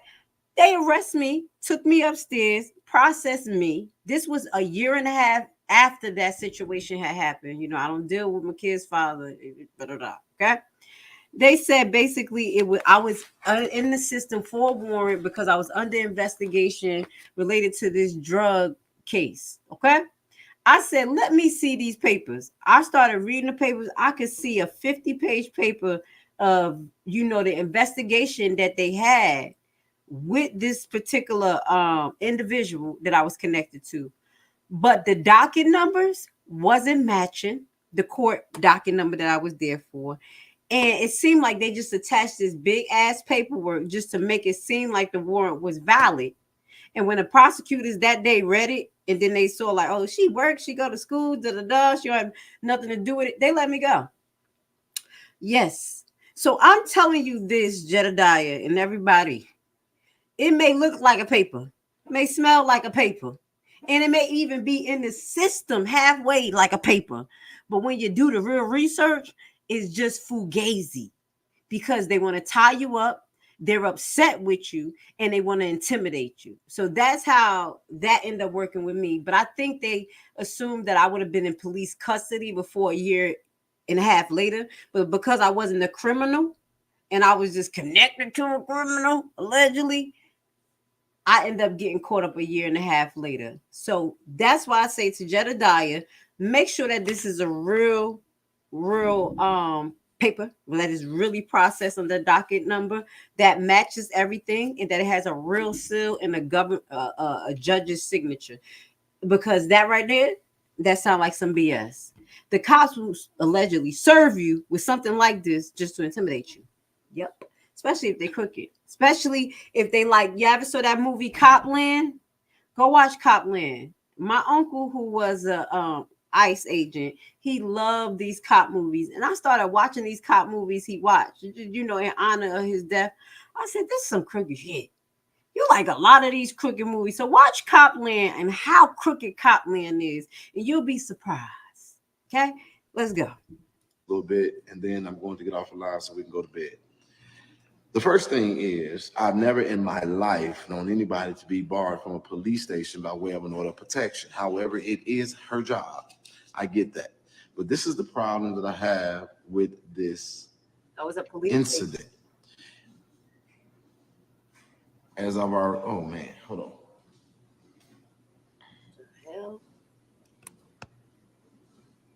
It's a police station? Okay, so this is the set of problems that I have with this restraining order. And then let me break this down for you all to the best that I can. Number one, she's literally written in one incident 1, 2, or 3. 1, 2, or 3. Nothing in this report will speak to a conscious mind to say that this person is stalking you. Thank you. This is why I'm saying this, because if I was a judge sitting on the bench and I read this and I took myself out of the equation, they on their social media made a 35-minute video about me, including a remark about me possibly performing sexual acts in my place of employment. That's the first one. The second one is they got on their social media again and they said that they are going to do more. And then the third thing, they came to my job asking to speak to my boss. Isn't that the steps? That's exactly what the media did to Bill Clinton. If you ask me, I'm just saying, right? They talked about his sexual allegations in his employment, and they said they was coming back for some more. But let's move forward. You make your allegation. You say what you're going to do as it relates to what your intent is. I'm going to expose more information. And then you go to the job and you ask to speak to the boss when, as she written in her petition, one of my issues is her potentially performing a sexual act on the job. So you're telling me, and this is one of the things that I was trying to figure out, that some judge sat on a bench and granted this emergency order of protection against a citizen to not be able to go to a police station and to not be anywhere near a police officer. Yes, anybody can get an emergency order of protection. Yes, they only got a one-sided thing, but I am so interested in the transcript because I wanted to know what kind of judge would grant such a thing. So anyway, we went to the courthouse and I looked up the judge. I do have the judge's name and I know who did it, but I need you all to understand this to me. Understand this for me. This was not given to her by a Cook County judge. This was given to her by a duty judge, not one of the judges that are benched or seated in the courthouse. She went to a 4 o'clock roll call and there was a duty judge, which means it's basically a stand-in person with limited powers, and they granted her this. So now I got to do a very thorough inquiry into the judge and all this other stuff, but now we see that she's pro se. She's pro se, but one of the things which means that she didn't have a judge, which means that you're panicking, Miss Staples. You're panicking. You're panicking and you're showing your hand. And I want you to understand this, that if you did this without a lawyer, then why do you think that these people that is in this city gonna protect you? They're not. And guess what this doesn't say? It doesn't say that I can't release any more receipts. It doesn't say that I cannot talk about you or say your name. It doesn't say that I cannot finish making my reports against you for your misconduct. It doesn't say that I cannot require and request your dismissal or your resignation. I mean, or your dismissal or your resignation, like I said. And so that's what I want you all to understand. These people be playing these big little ass games in y'all face. And if you are not educated or going to do the research, they don't expect you to go and hold the system accountable. The first thing that I did when I went to the courthouse today is I want to know who the judge is, and I motion to go stand in front of them in their courtroom because we need to talk about this petition. They don't expect that because y'all be too scared of the people who ask y'all to give them jobs. No, hell no, no way. And so I don't pay taxes as a homeless man, but listen to me. Because of this incident, I've been able to uncover a lot of other stuff, and I now have a little bit of experience of what they do to y'all in Dolton. So we're trying to figure out what, and that's why I'm glad I got every officer on camera. And I'm gonna tell this to every officer in Dolton. Listen to me closely. Bring your ears close to the screen. If you don't know for a fact if it's lawful, y'all better not do the bidding of nobody because I'm gonna be on your ass. You will inconvenience me for a day, maybe a week at most. I'm gonna get out. There is no bond in Illinois. You better understand that I've been in jail every time I've advocated, so I ain't worried about that. So listen to me. If you're going to come and approach me, you better make sure that you're doing everything possible that you can be to do it according to the law and not to the bidding of somebody that's ignorant, stupid, and don't know what they're doing. These people don't read. Do not jeopardize your career because, like I said, you may inconvenience me for a day or a week. I'll inconvenience you for your career. You better ask every other officer who had to learn the hard way to don't bother me when I'm focused on trying to help the people. You need to do everything you can to protect my rights. Fair warning, Dolton Police. If you didn't hear it, now you hear it now. What'd he say? Back up off me, because if you're not coming lawful, I'm definitely going to stand in honor and I'm going to come and get you. It is what it is. I'm not mad because when you have somebody representing the law and they unlawful, that's a dangerous position to be in. Okay. All right. So I also want to do a little special on Chicago and Dolton. I'm gonna talk about, like I told you, I did a documentary on the crookedness of Chicago, so I do have a lot of clips. And I think I'm going to put that in conjunction with something about, so whatever I could find about Dolton and all of these deaths of residents, family members, kids, and, things like that. And who was responsible? Is it just the streets? is it some of the officers and how these investigations are being handled, okay? And do not infringe upon them or violate them, because I am the kind of motherfucker that don't stop once you put me on your ass. She might as well go ahead and quit, because this will never stop. And I'm not stalking her. As a advocate, I am literally doing what we do: get information and uncover it now. All right, so we're going to stop there. Y'all know what I'm going to do. I'm going to end up putting this piece of video together and the other videos that led up to this particular situation with Jedidiah. Okay, so we're going to be uploading that, but we're going to get to this. We got one more. This is the last part of this broadcast, and it's going to be probably another half an hour or so. This is the message to Dolton residents. If you don't get up and stand up, no one is going to, be able to save you. Okay, it is what it is. So let me see. Issues with Dawson investigation. Okay. So he calls out. Hold on. So in this particular broadcast, Jedidiah calls out the issues in Dolton and the investigation, but he also, sends out a message to the people so they can realize that this is not over. The fight is not over, and you still have a ways to go. So let's keep moving. Someone comes on here and asks a question of something that I see the freak work. Oh, great work you do. No fear. Yeah. So we're gonna let's get to the conversation. Thank you for sharing live. Thank you for tuning in. I finally got me a YouTube page. It's called Investigate In, the letter N, Advocate. And without doing any videos on YouTube alone, we have already gotten to 540 people. I want to tell y'all why that's a blessing to me. It is an encouragement. I don't know exactly where to go, where I'm going to go from here, but I'm focused on Dolton. But that definitely gives me encouragement, and I will be going from the Facebook page to the YouTube platform in the near future. So if you haven't considered becoming a part of Investigate and Advocate on YouTube, I would encourage you to do so. And so, like I said we were going to be moving away from investigating what's going on in Dolton. We were going to be going to organizing for Hell Week, but I want to just talk to you guys about a few things. One of the issues that we have is that we have more tips than we have resources, right? And so even now, we still got a ton of tips that's coming in concerning Dolton. One of the things that made me effective in this is the amount of public participation. I also have been politically engaged for a while, but what I find here in Dolton is very unique, and it really highlights what's going on in the political landscape on a larger scale.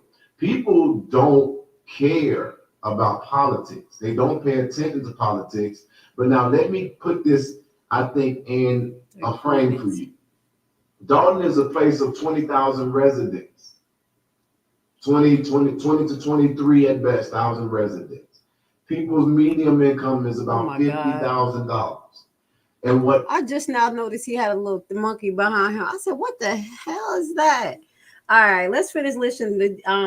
I just found his YouTube page. I'm glad that I was able to hear it. So we just gonna put snippets and bits up because I know he has his full YouTube page and he wants to monetize and do what he has to do. So we're gonna keep as far as our content as my reaction and the key things to put together, okay? Because you know how Jedidiah do. He'll definitely break it down in detail, okay? And I do want to add to the conversation here. So that's what we're gonna be doing on this page. I'm going to give you about another 5 or 10 minutes of this because I want you guys to focus in on what he's saying in this particular video, because this is a message to the Dolton people. You have to get up and stand up and keep fighting for your rights, okay?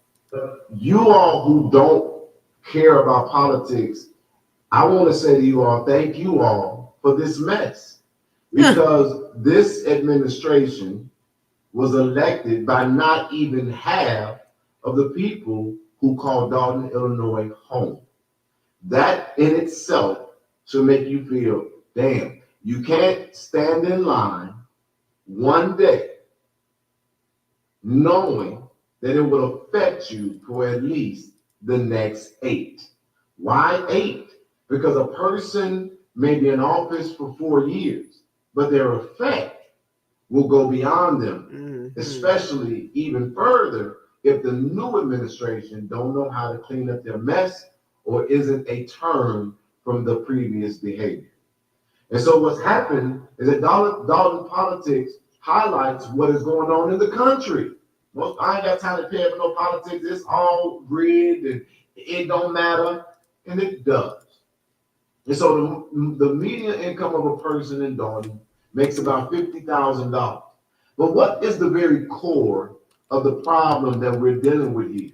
We're not dealing with a woman who didn't make good history. While making good history, she made a lot of bad decisions and definitely a lot of bad deals. As the chief executive of the Dolton organization, what really is our problem for those who said they need more facts? As you can even see in the Federal Bureau Investigations pursuit, the chief financial advisor, Keith Freeman, advised this administration and engaged in double dipping, triple dipping, quadruple dipping, having several companies, many of them I believe to be fraudulent. We'll hear about that in the coming days.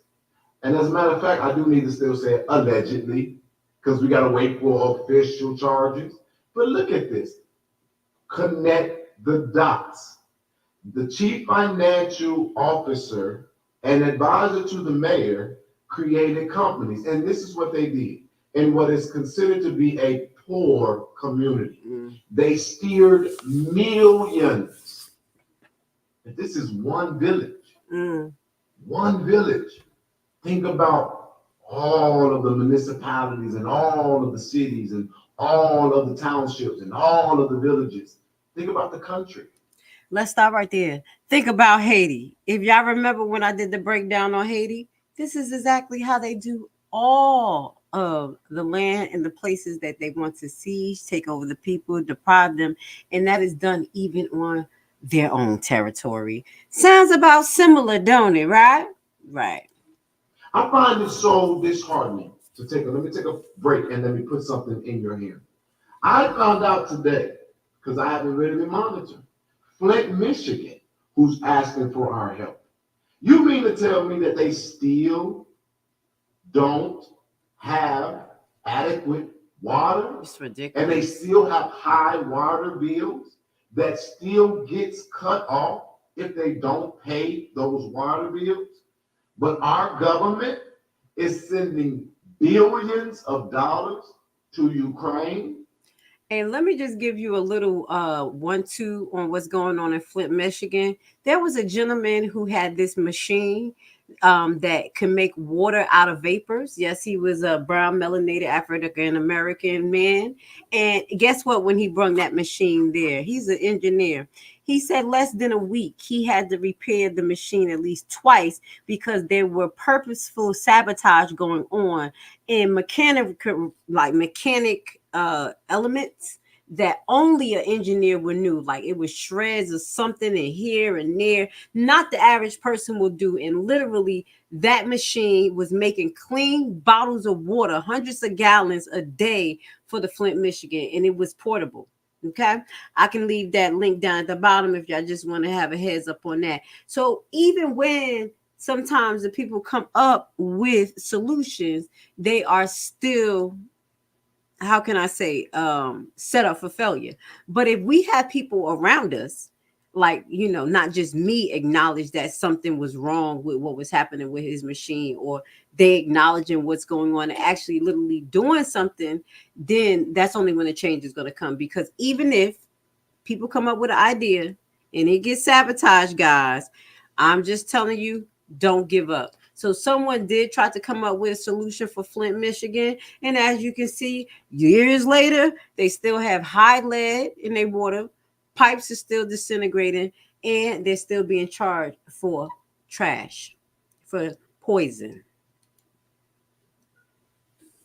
Our governments are allocating millions, if not billions, of dollars for legal citizens to have a decent life without the oversight, the accountability, and the resource to make sure that people who were born here have a basic human right, adequate, decent water.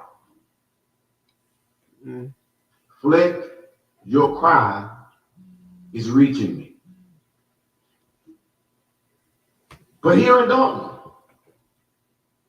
we see, when we look at the payroll, that a person in the seat of even the village could change the trajectory of lives for generations to come. That's what makes this hard. That's what makes this sad. Because what they could have done, they probably won't get to do. What they should have done, they did not do. And what they did is flat out wrong.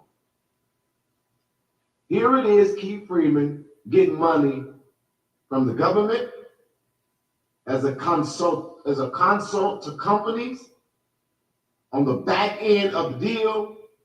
How much money did this man walk away with?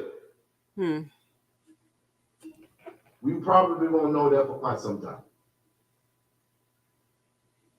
And so I can't say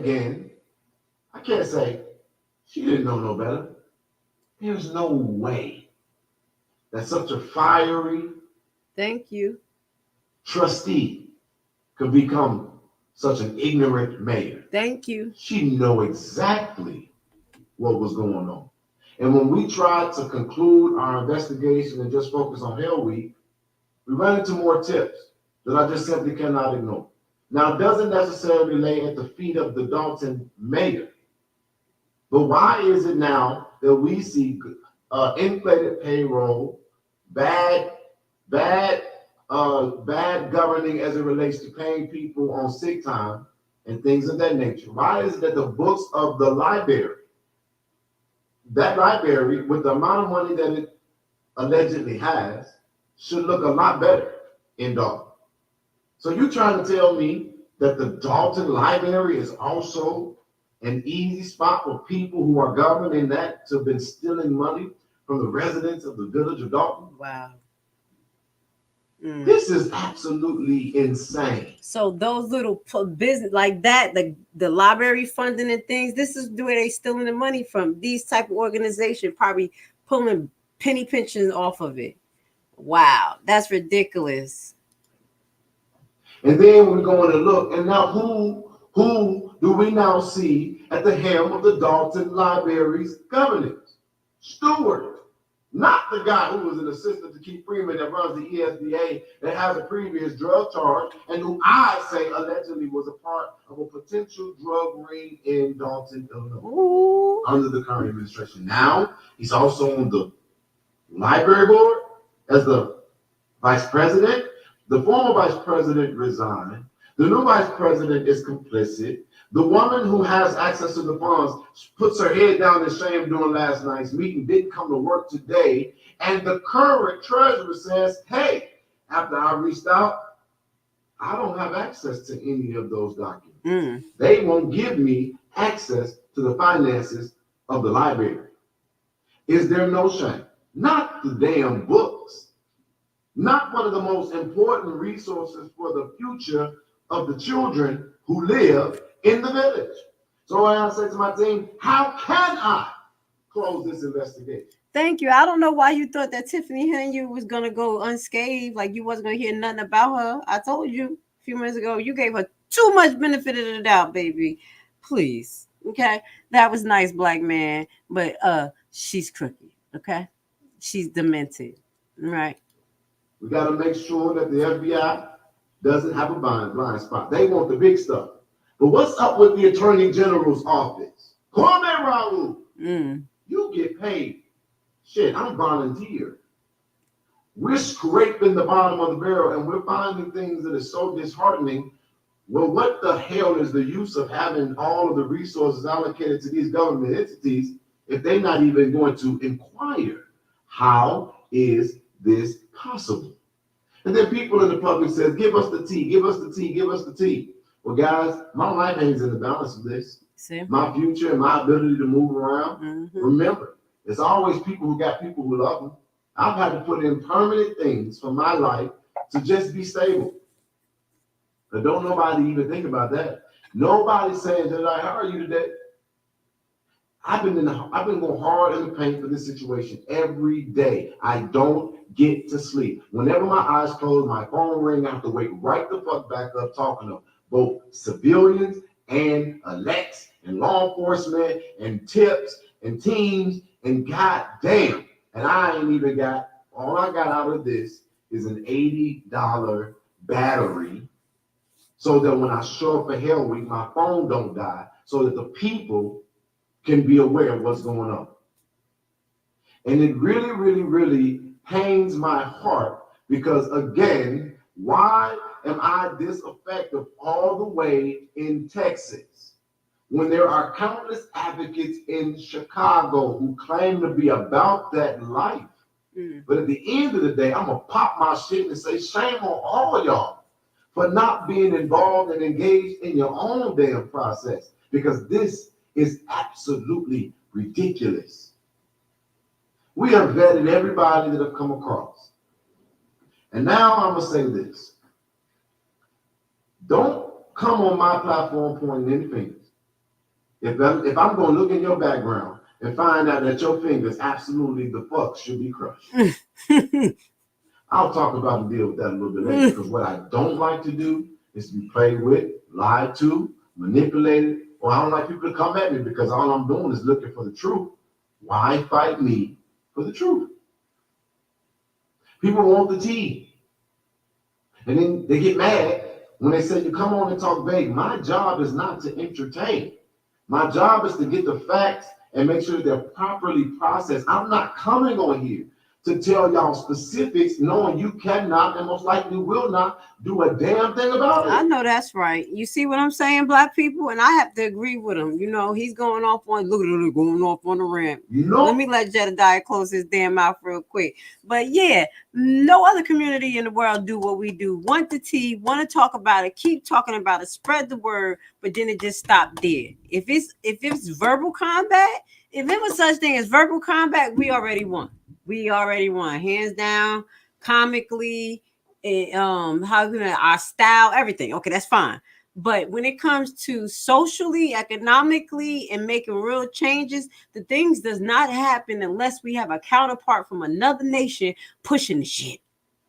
You don't see that? You don't see that?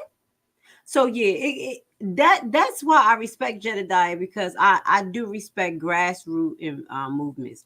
Grassroots movements mean you take control of what's going on in your community. If you need an after school program, you start watching some kids after school. You and some parents rotate. If you need something for the kids to do on a weekend, you set that up. If you need resources for a particular program, see, can you get a petition going to get some government funding for that to bring that to that community, or you put it together with the community in itself. Things like that is what we're going to have to do, because obviously you're not seeing that the D's and the R's is coming from the same brain, period. The same corrupted system that is aimed to basically us own nothing, want nothing, control nothing, and just be docile imbeciles. That's just where it's headed to. That's just where it's headed to. And if it's not people like me and other people who are trying to have these deep conversations, being blackballed, being censored, being called all these crazy names until the shit hit the fan, then most people will still be asleep right now. I promise you. And as he say, his life is on the line. Not only does he have to face the fact that, or inevitable that he will see a cell beyond his activism. Thank God if it's in the state of Illinois, using no bond, saving some money. But him traveling to these other states, putting himself in these predicaments, you got to understand, if you get caught up in here in Georgia, but he's out here in Georgia, they're going to run you ragged. And 9 out of 10, you're going to pay something out here, because this good old boy system will literally railroad you. If I thought Jersey was railroading, baby. So that's what he's facing. The criminalization of his life, money being put out there, him going out there, having his face in the limelight, and people hating him. You know what I'm saying? Ignorant, especially, online. So to the people of Dalton, you got to understand that him and other individuals are putting their life on the line just as well as you are as being a resident in this situation. But continue to stick your neck out. Continue to participate. I guess it's going to be in Hell Week. Do that. Bring your cameras out.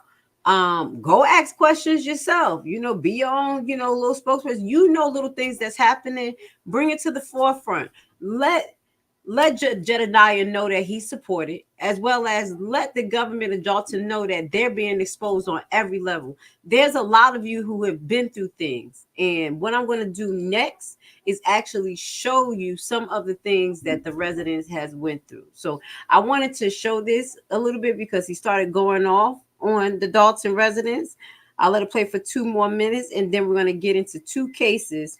And we're going to just summarize them a little bit that involve Tiffany Henyard, the government, and a worker and a person related to a water bill. I'm not finna. Do you all not think that the FBI watches my live? Do you all not think that the news watches my lives? I don't say that to be arrogant. I'm just being honest. This was about money. Do you think that I would be mad? Go on YouTube. A lot of the content that's coming on YouTube come from my page. I ain't getting mad about it. I don't give a damn.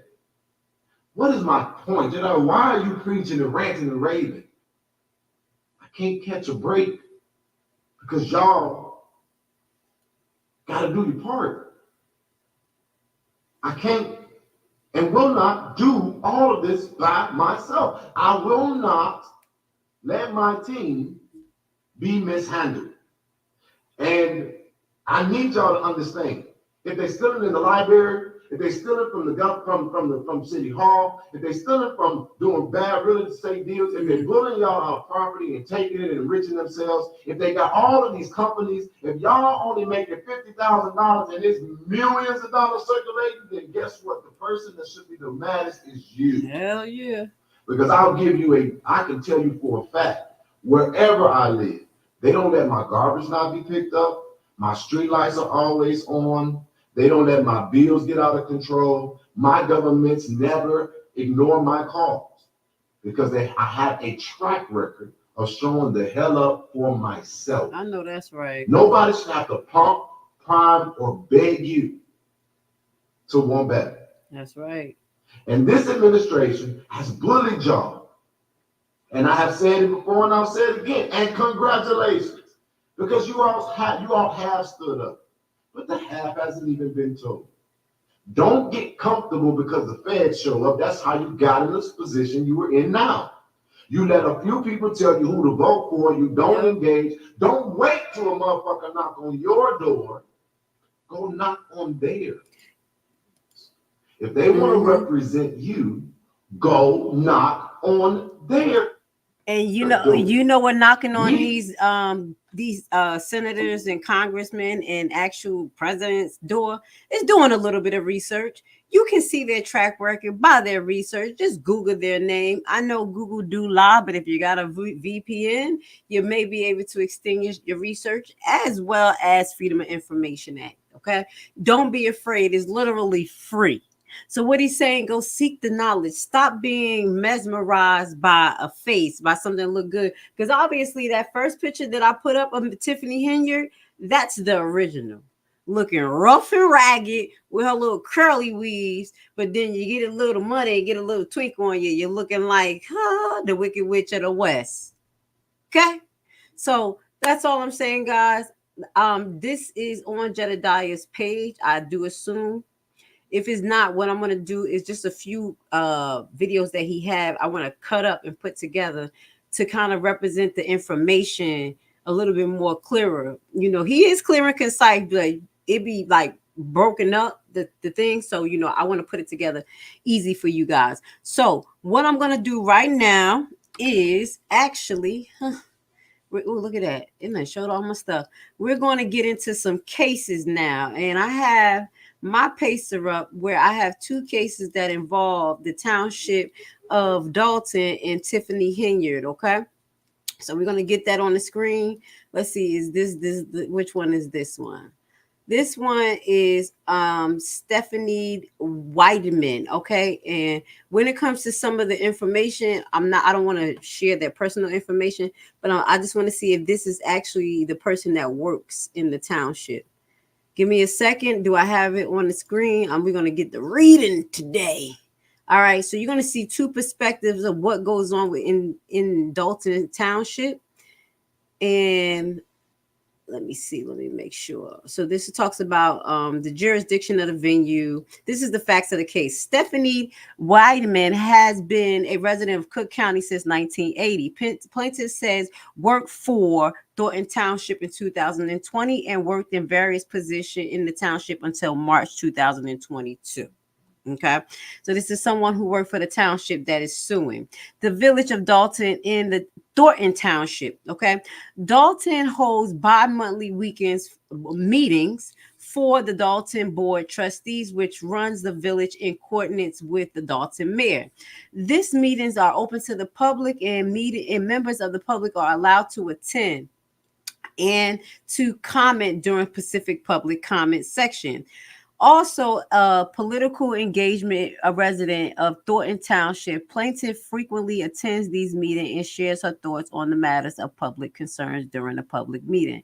Tiffany Henyard elected mayor of Dolton and becomes the center of the controversy.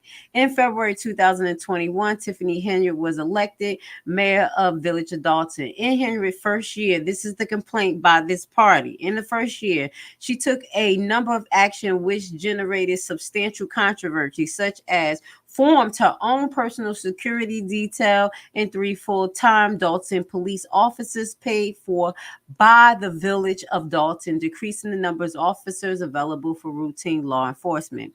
Using public funds to pay the billboard, using public funds as well to pay for billboard promotional featuring Henry, named an image. So those complaints that they were just talking about that we heard online, they're actually named in this particular lawsuit. Okay. It says alternating the advertisement for local Dolton public events and programs promoting featuring Henry name and image, using public funds to pay for personal travel, including lavish trip to Las Vegas for Henyard. Okay, so let me just give you a heads up. This was filed. It's right there.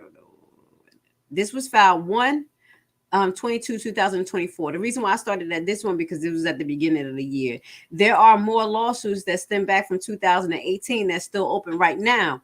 Now, I want to look at those because I know she was not the mayor at that time. So I want to know how is she still named in those in 2018 before I get to get to it. I said, let me read it before I present it to y'all. So this is some of the controversy that's named here. So do know that there are formal lawsuits going on that highlight some of these allegations, which she's saying. Okay, so now it says the facts continue. That's about monthly meeting as a political engagement. Okay, here's with Tiffany.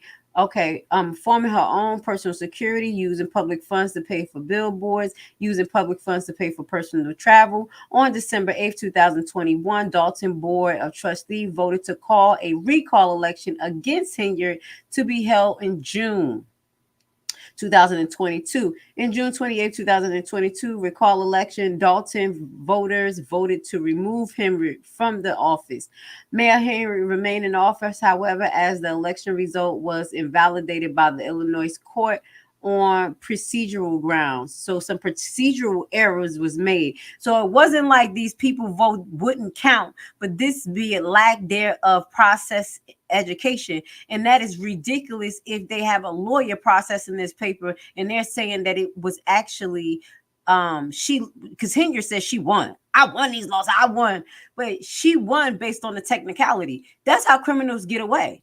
Because criminal lawyers look for technical issues. And if you don't catch the technical issues, then you're just going to be, kind of like lost in the sauce, meaning that you just got railroaded when it's supposed to be done another way. okay, or Pacific Way. So what criminal lawyers do in the aspect when they know they don't have grounds for you to win because you're guilty, they know that lawyers are going to make a mistake, either miss a date, miss a seal, miss a something, a process. And that's how allegedly she still was married. It was a procedural on procedural grounds, not the fact that those votes didn't count. So that means that the representation of the Dolton trustees is questionable, especially for this case at least. Plaintiff was, as is, an outspoken centric of Mayor Henry, both online and plaintiff personal Facebook account and in person at Dolton's board meeting. Plaintiff has expressed her belief that Mayor Dolton is misusing her office and enriching herself and her political allies, has misappropriated public funds for her own private gain. Plaintiff posts, while at times highly critical of the mayor, contains nothing that could be reasonably construed as a threat or intimidation. So she want to let her know this is not a threat or intimidation. I'm just telling. Despite this, Mayor Henry has reportedly portrayed plaintiff's criticism as a threat to her safety and to the safety of her family. So this is how they use this. Don't this sound remarkably familiar? That's what they did at the board meeting. It's a threat.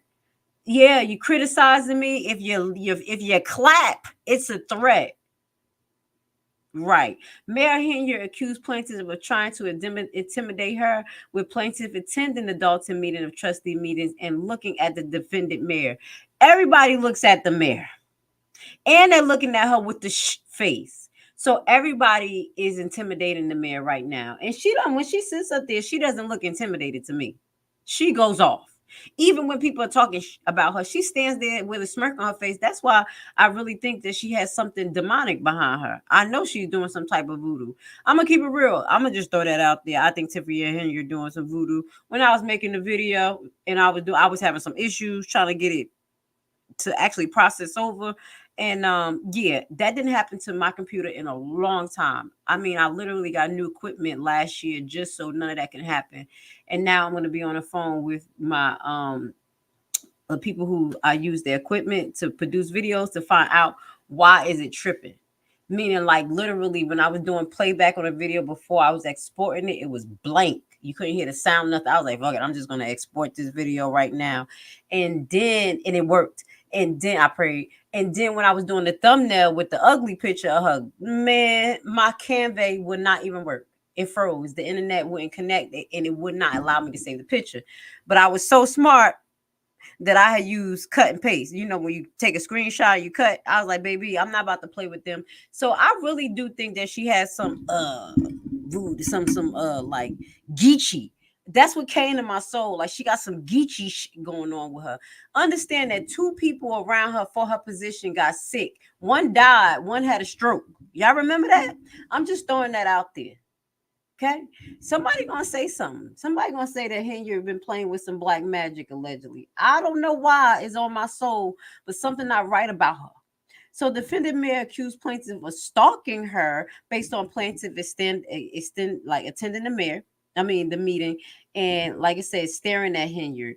Mayor Henry has treated plaintiff's speech critical of defendant mayor of plaintiff attendance as an open government event, as if they were on a campaign dedicated to harassing, stalking, and threatening defendant Mayor Tiffany that is of her family. Now, I don't even know how her family gets involved in this, especially if no one's coming to her house. You know, nobody's threatening her daughter, but she's throwing her family in this because people are coming to the actual meeting and staring at her with the mean face because they ain't happy. She, you know, she's psycho if you literally using people stealing from them and you want them to smile at you. You ain't nothing but the devil. Mayor Henry was weaponizing her authority over Dolton Police Department to harass, intimidate, and arrest plaintiff for her protest speech, in particular in her local government.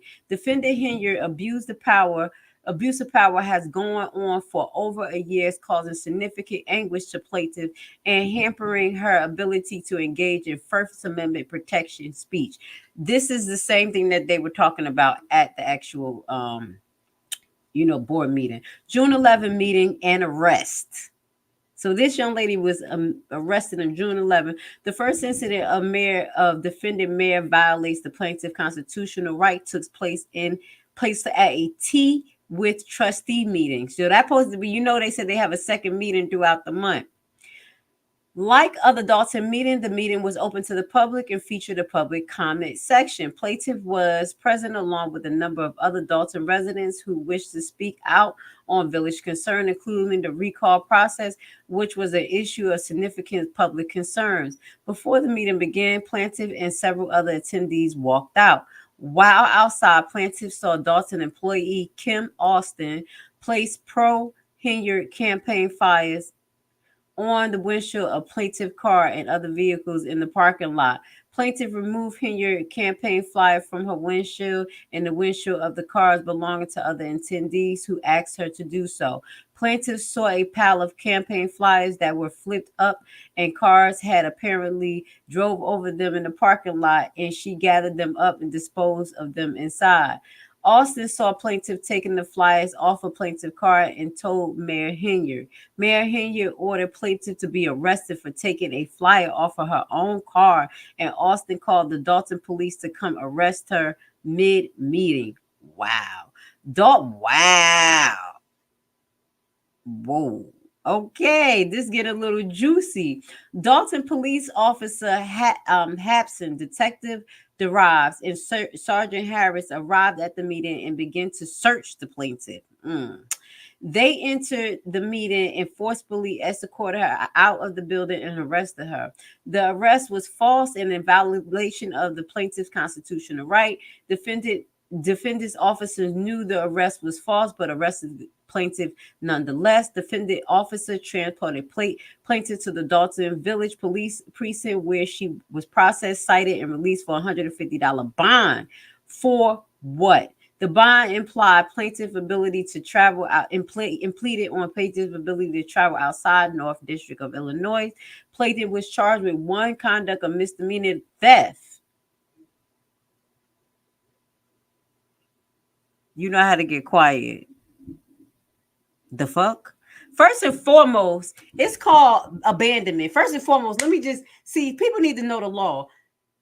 It is no longer Tiffany Hinyard's property, even if it had her face. If you put it on somebody's car and you walk away, you put your bag on somebody's porch and you walk away and someone picks it up, not a delivery. But if you just drop your bag there and somebody pick it up, you can't come back after and say, that's Steph, that's mine. There's a reasonable time of abandonment. And that particular is not even your item for personal use. You were using it for promotion. So how the hell, how? Wait a minute. I got to read this case law because this case probably has nothing to do with this misdemeanor, like the way they charging her. They have a case here. It says plaintiff was charged with one count of misdemeanor theft under $500 in violation of the 72 Illinois SS 516 1-. Read that. In the case People versus Weidman. Wait a minute. What the fuck? Wait. I'm sorry. I'm gonna come back to this page. What is this lady name? Stephanie Weidman. Okay, that's the plaintiff name. Okay. And we're going to page 6. And they're citing a law that has the People versus Weidman. What a coincidence. Do y'all see that? Y'all know Grace Levi is going to look this up. I'm not going to say this not a real case, but baby, I'm going to itch my face. That's a little weird right there. That's the PSYOP stuff that I don't like. I'm going to look into that. Plaintiff was forced to retain a lawyer who represented her during the pleading of the criminal case. Plaintiff was forced to attend court for months while the case was pending. Money spent. This is how they get you, people. This is why Jedidiah need a little buffer, because if it go down, they will rag you through the court system. Plaintiff was limited in her freedom of movement, and it resulted in the fact that was limited to the restrictions of the bond. On March 4th, 2023, the charges against plaintiff was dropped in a manner consistent with her innocence.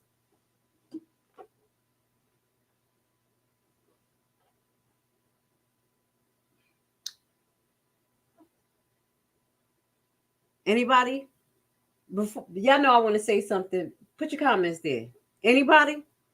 So what she was being arrested for stealing, taking a flyer off of her car and car allegedly flyers that was on the floor and was stealing, and it was dropped. You know how long she went through it? June, July, August, September. July, August, September, October, November, December, January, February, March. 8 months of back and forth in court, paying a lawyer every time he go there for this. Okay, this is what the people are going through here in Dolton. Let me get a little bit more into this, and then I'm going to try to get into the next one about the water company and the crookedness they doing. Mayor Henyard continued to weaponize Dolton police against the plaintiff since her criticism. After the June 11th, 2022 arrest, plaintiff remained actively involved in the Dolton politics. Plaintiff frequently attend town meetings and other public events. Plaintiff actively participate in discussions about Dolton and Mayor Henyard online, where she's often expressing criticism of Mayor Henyard. Henyard reported these criticisms to Dolton Police Department and claimed that they made her fear for her safety and the safety of her family. Doesn't that sound like that's what's happening to Jedidiah right now? Doesn't it sound like that's what's happening to Jedidiah right now? Let's go.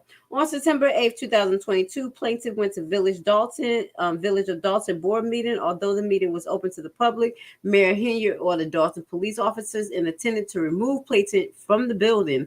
Dolton police officers' mouths, your name is coming up again. You were the person. I think you were the person that had something to do with that actual allegation. Wasn't it Officer Miles they were talking to? If I'm mistaken, correct me.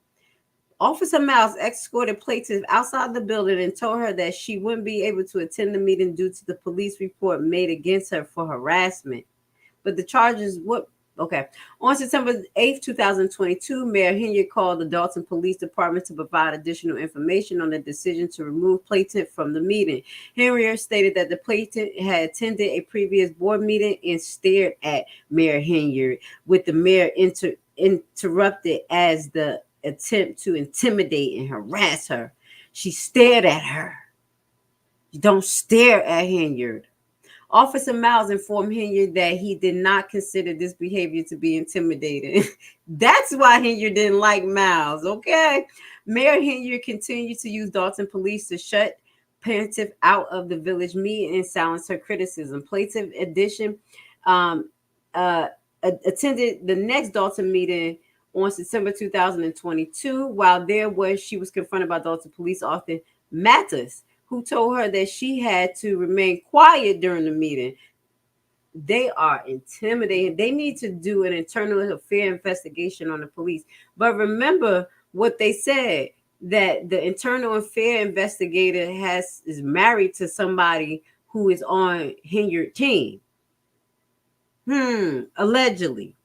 So if internal affairs is compromised, how in the hell, excuse my language, is these offices going to be investigated unless the sheriff office take it upon themselves and to do an investigation? Because the sheriff office can investigate the local municipality, okay? Plaintiff was denied the ability to comment due to the public meeting portion of the meeting and felt threatened and silenced by Mayor Henyard, okay?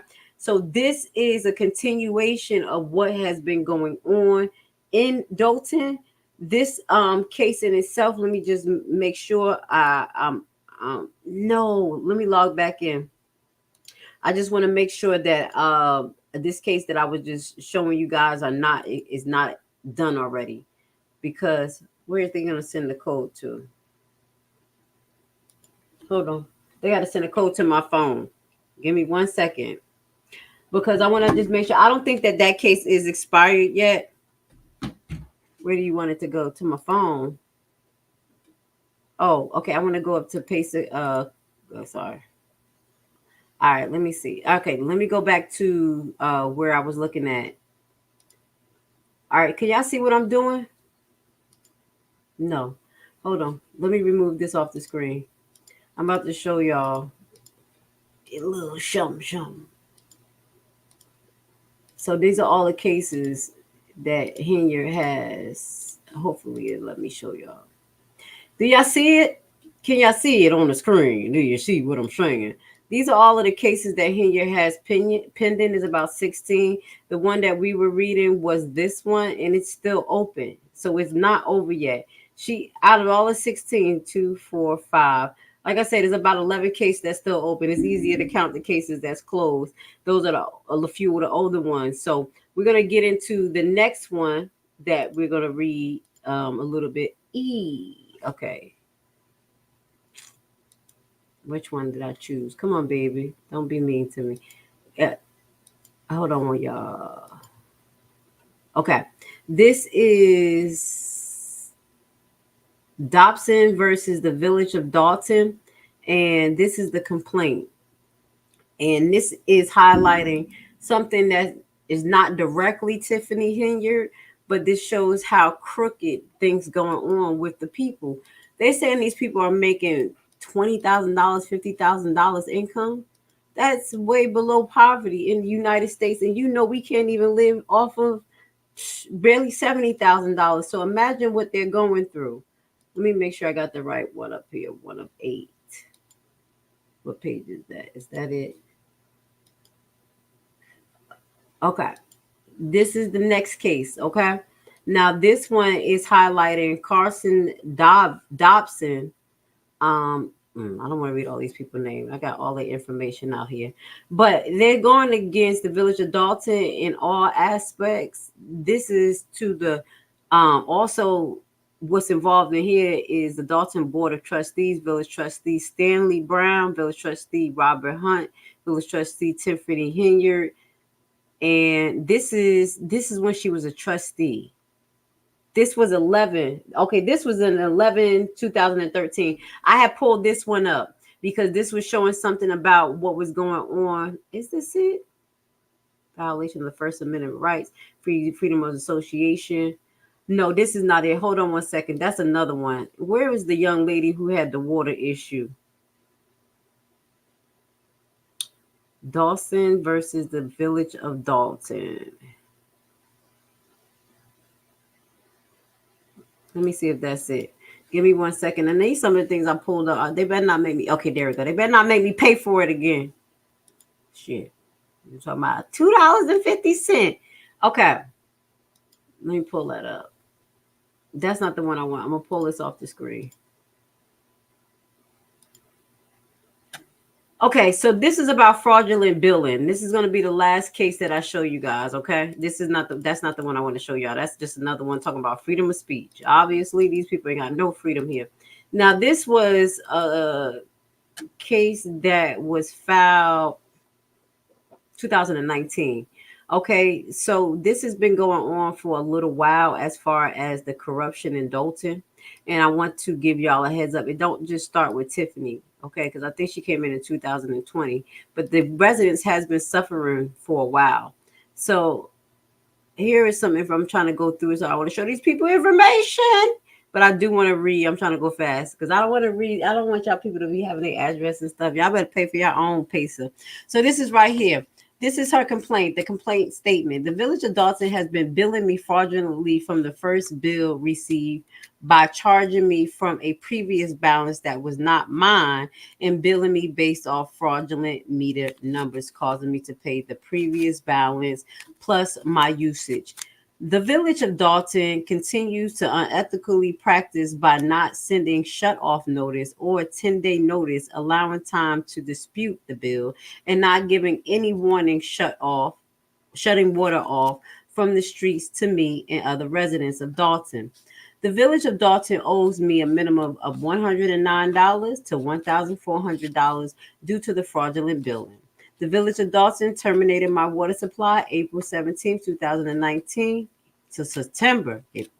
May, June, July, August, September. Damn, that's a lot. Oh, I hope it wasn't all that time. Okay, well, they did it 3 times. I was about to say that's a long time for your water not to be on. The village of Dolton terminated my water supply April 17th, 2019, September 26th, 2019, October 30th, 2019, with no due process and used the police to intimidate and harass me when discussing my bill on 8/22, 2019, and September 26th, 2019, at the village Dolton office. They use them police for a lot, don't they?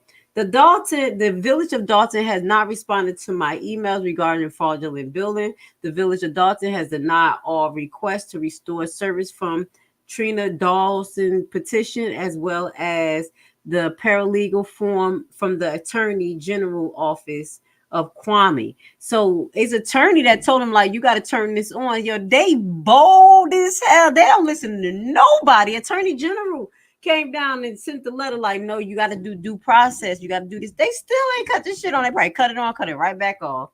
The village of Dolton manager Sonia London has not participated in hearing my dispute. The village director of administrator service has not returned calls or made any effort to resolve this issue, nor the village administrator Elizabeth Scott. The mayor of the village of Dolton, Raleigh Rogers, that was when he was, it says the village, yeah, it says, hold on. The mayor of the village of Dolton, Raleigh Rogers, that was just before Henyard, and the village of Dolton administrator, I don't know, just Elizabeth Scott, both know there was incorrect billing since 2015. Neither has resolved these issues, neither have corrected the ongoing fraud in the village of Dolton. These attacks on my water supply terminating services is retaliatory because I have voiced my opinion in a public forum regarding the corruption in Dolton, and my YouTube channel exposed the fraudulent practice of the village of Dolton. Granted an order. Okay, so the relief is to grant an order to restore water services with a temporary restraining order granted a court appointed attorney and a preliminary injunction and emergency injunction so that I will not occur further hardships from the water supply system termination. So basically, this has happened before. I've seen something like this where when I went to cut on water in Newark, there was a bill prior, and the person thought that I was about to be paying that bill so I could get the bill cut on. I'm like, listen, I have nothing to do with that. Now, what ended up happening, that usually happens for homeowners. If you own a home and you have a backup water bill attached to that home, that becomes a levy as a homeowner, and you have to pay that because that becomes a lien. But as a renter, this is nothing that you have to deal with. Now, if she's a homeowner, when it comes to living there for that long, she wasn't, I don't know how she received a bill from the previous homeowners, but it sounded like it was a previous bill from a renter, which she should not have been obligated to pay. So it sounded like they wouldn't take it off. And then it seemed like it was some meter issues with old meters. And that's something that you should always be able to do. You can call your gas company today and they should be able to put a whole new meter in for you free. Okay. I had just my boiler giving me some issues. I had warm water, not even hot.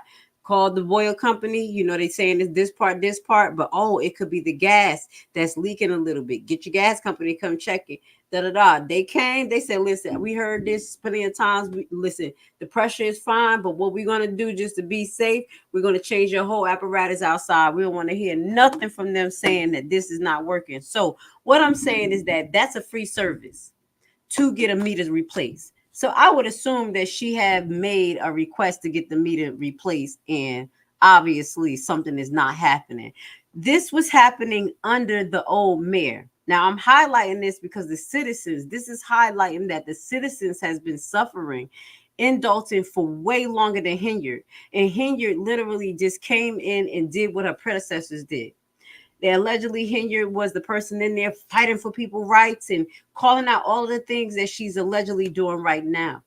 So this is why my heart goes out to the people of Dolton, because you thought that you had somebody different, but you don't. But I will say, guys, as a Black community, I'm going to get off on this note because I just want to get in these two for right now. And we're going to get into some more of these 11 cases that are open under the Dolton Township. Now, it doesn't say specifically just Tiffany Henyard. Now, I will say that if the case is a personal case, bankruptcy, finance, criminal, it would say Tiffany Henyard versus.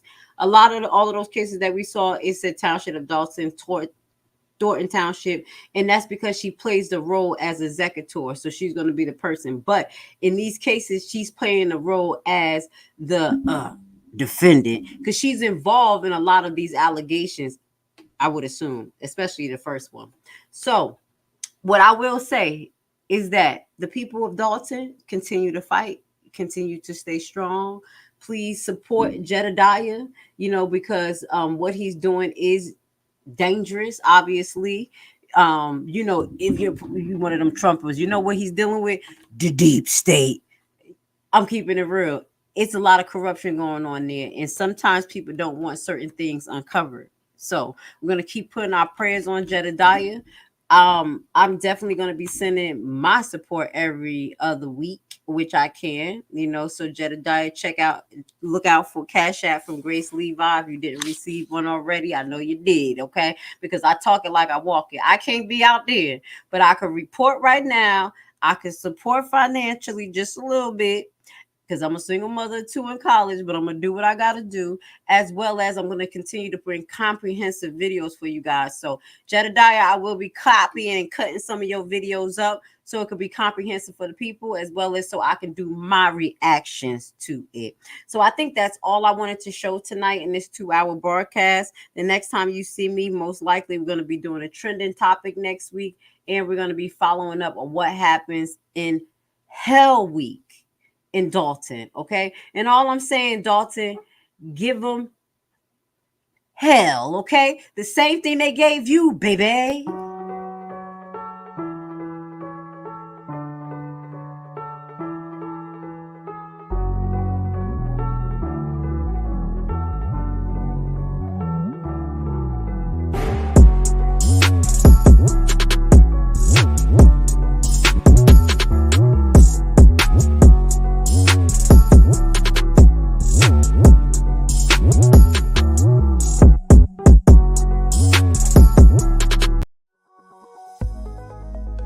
The real estate market often seems like a distant world where only an elite of experts is successful. In a time of so much uncertainty in the air and bad news, realist investing can seem intimidating. But today, I want to tell you that if you make the right decision today, you can enter the real estate market from the back door. Bad credit record? No credit at all. Do you dread the idea of having a home loan? Do you dream of owning investment properties? You are in the right place and right time because we have created a program which is a tax lien and deed investment online course of only 14 hours. This course is specially designed for people like you who have big dreams. You will learn at your own pace and everything from your home computer. This is your chance. Join our membership for $19.99 a year. What are you waiting for? Visit our website primetimehomebuyerBuyback.org and sign up today for course access.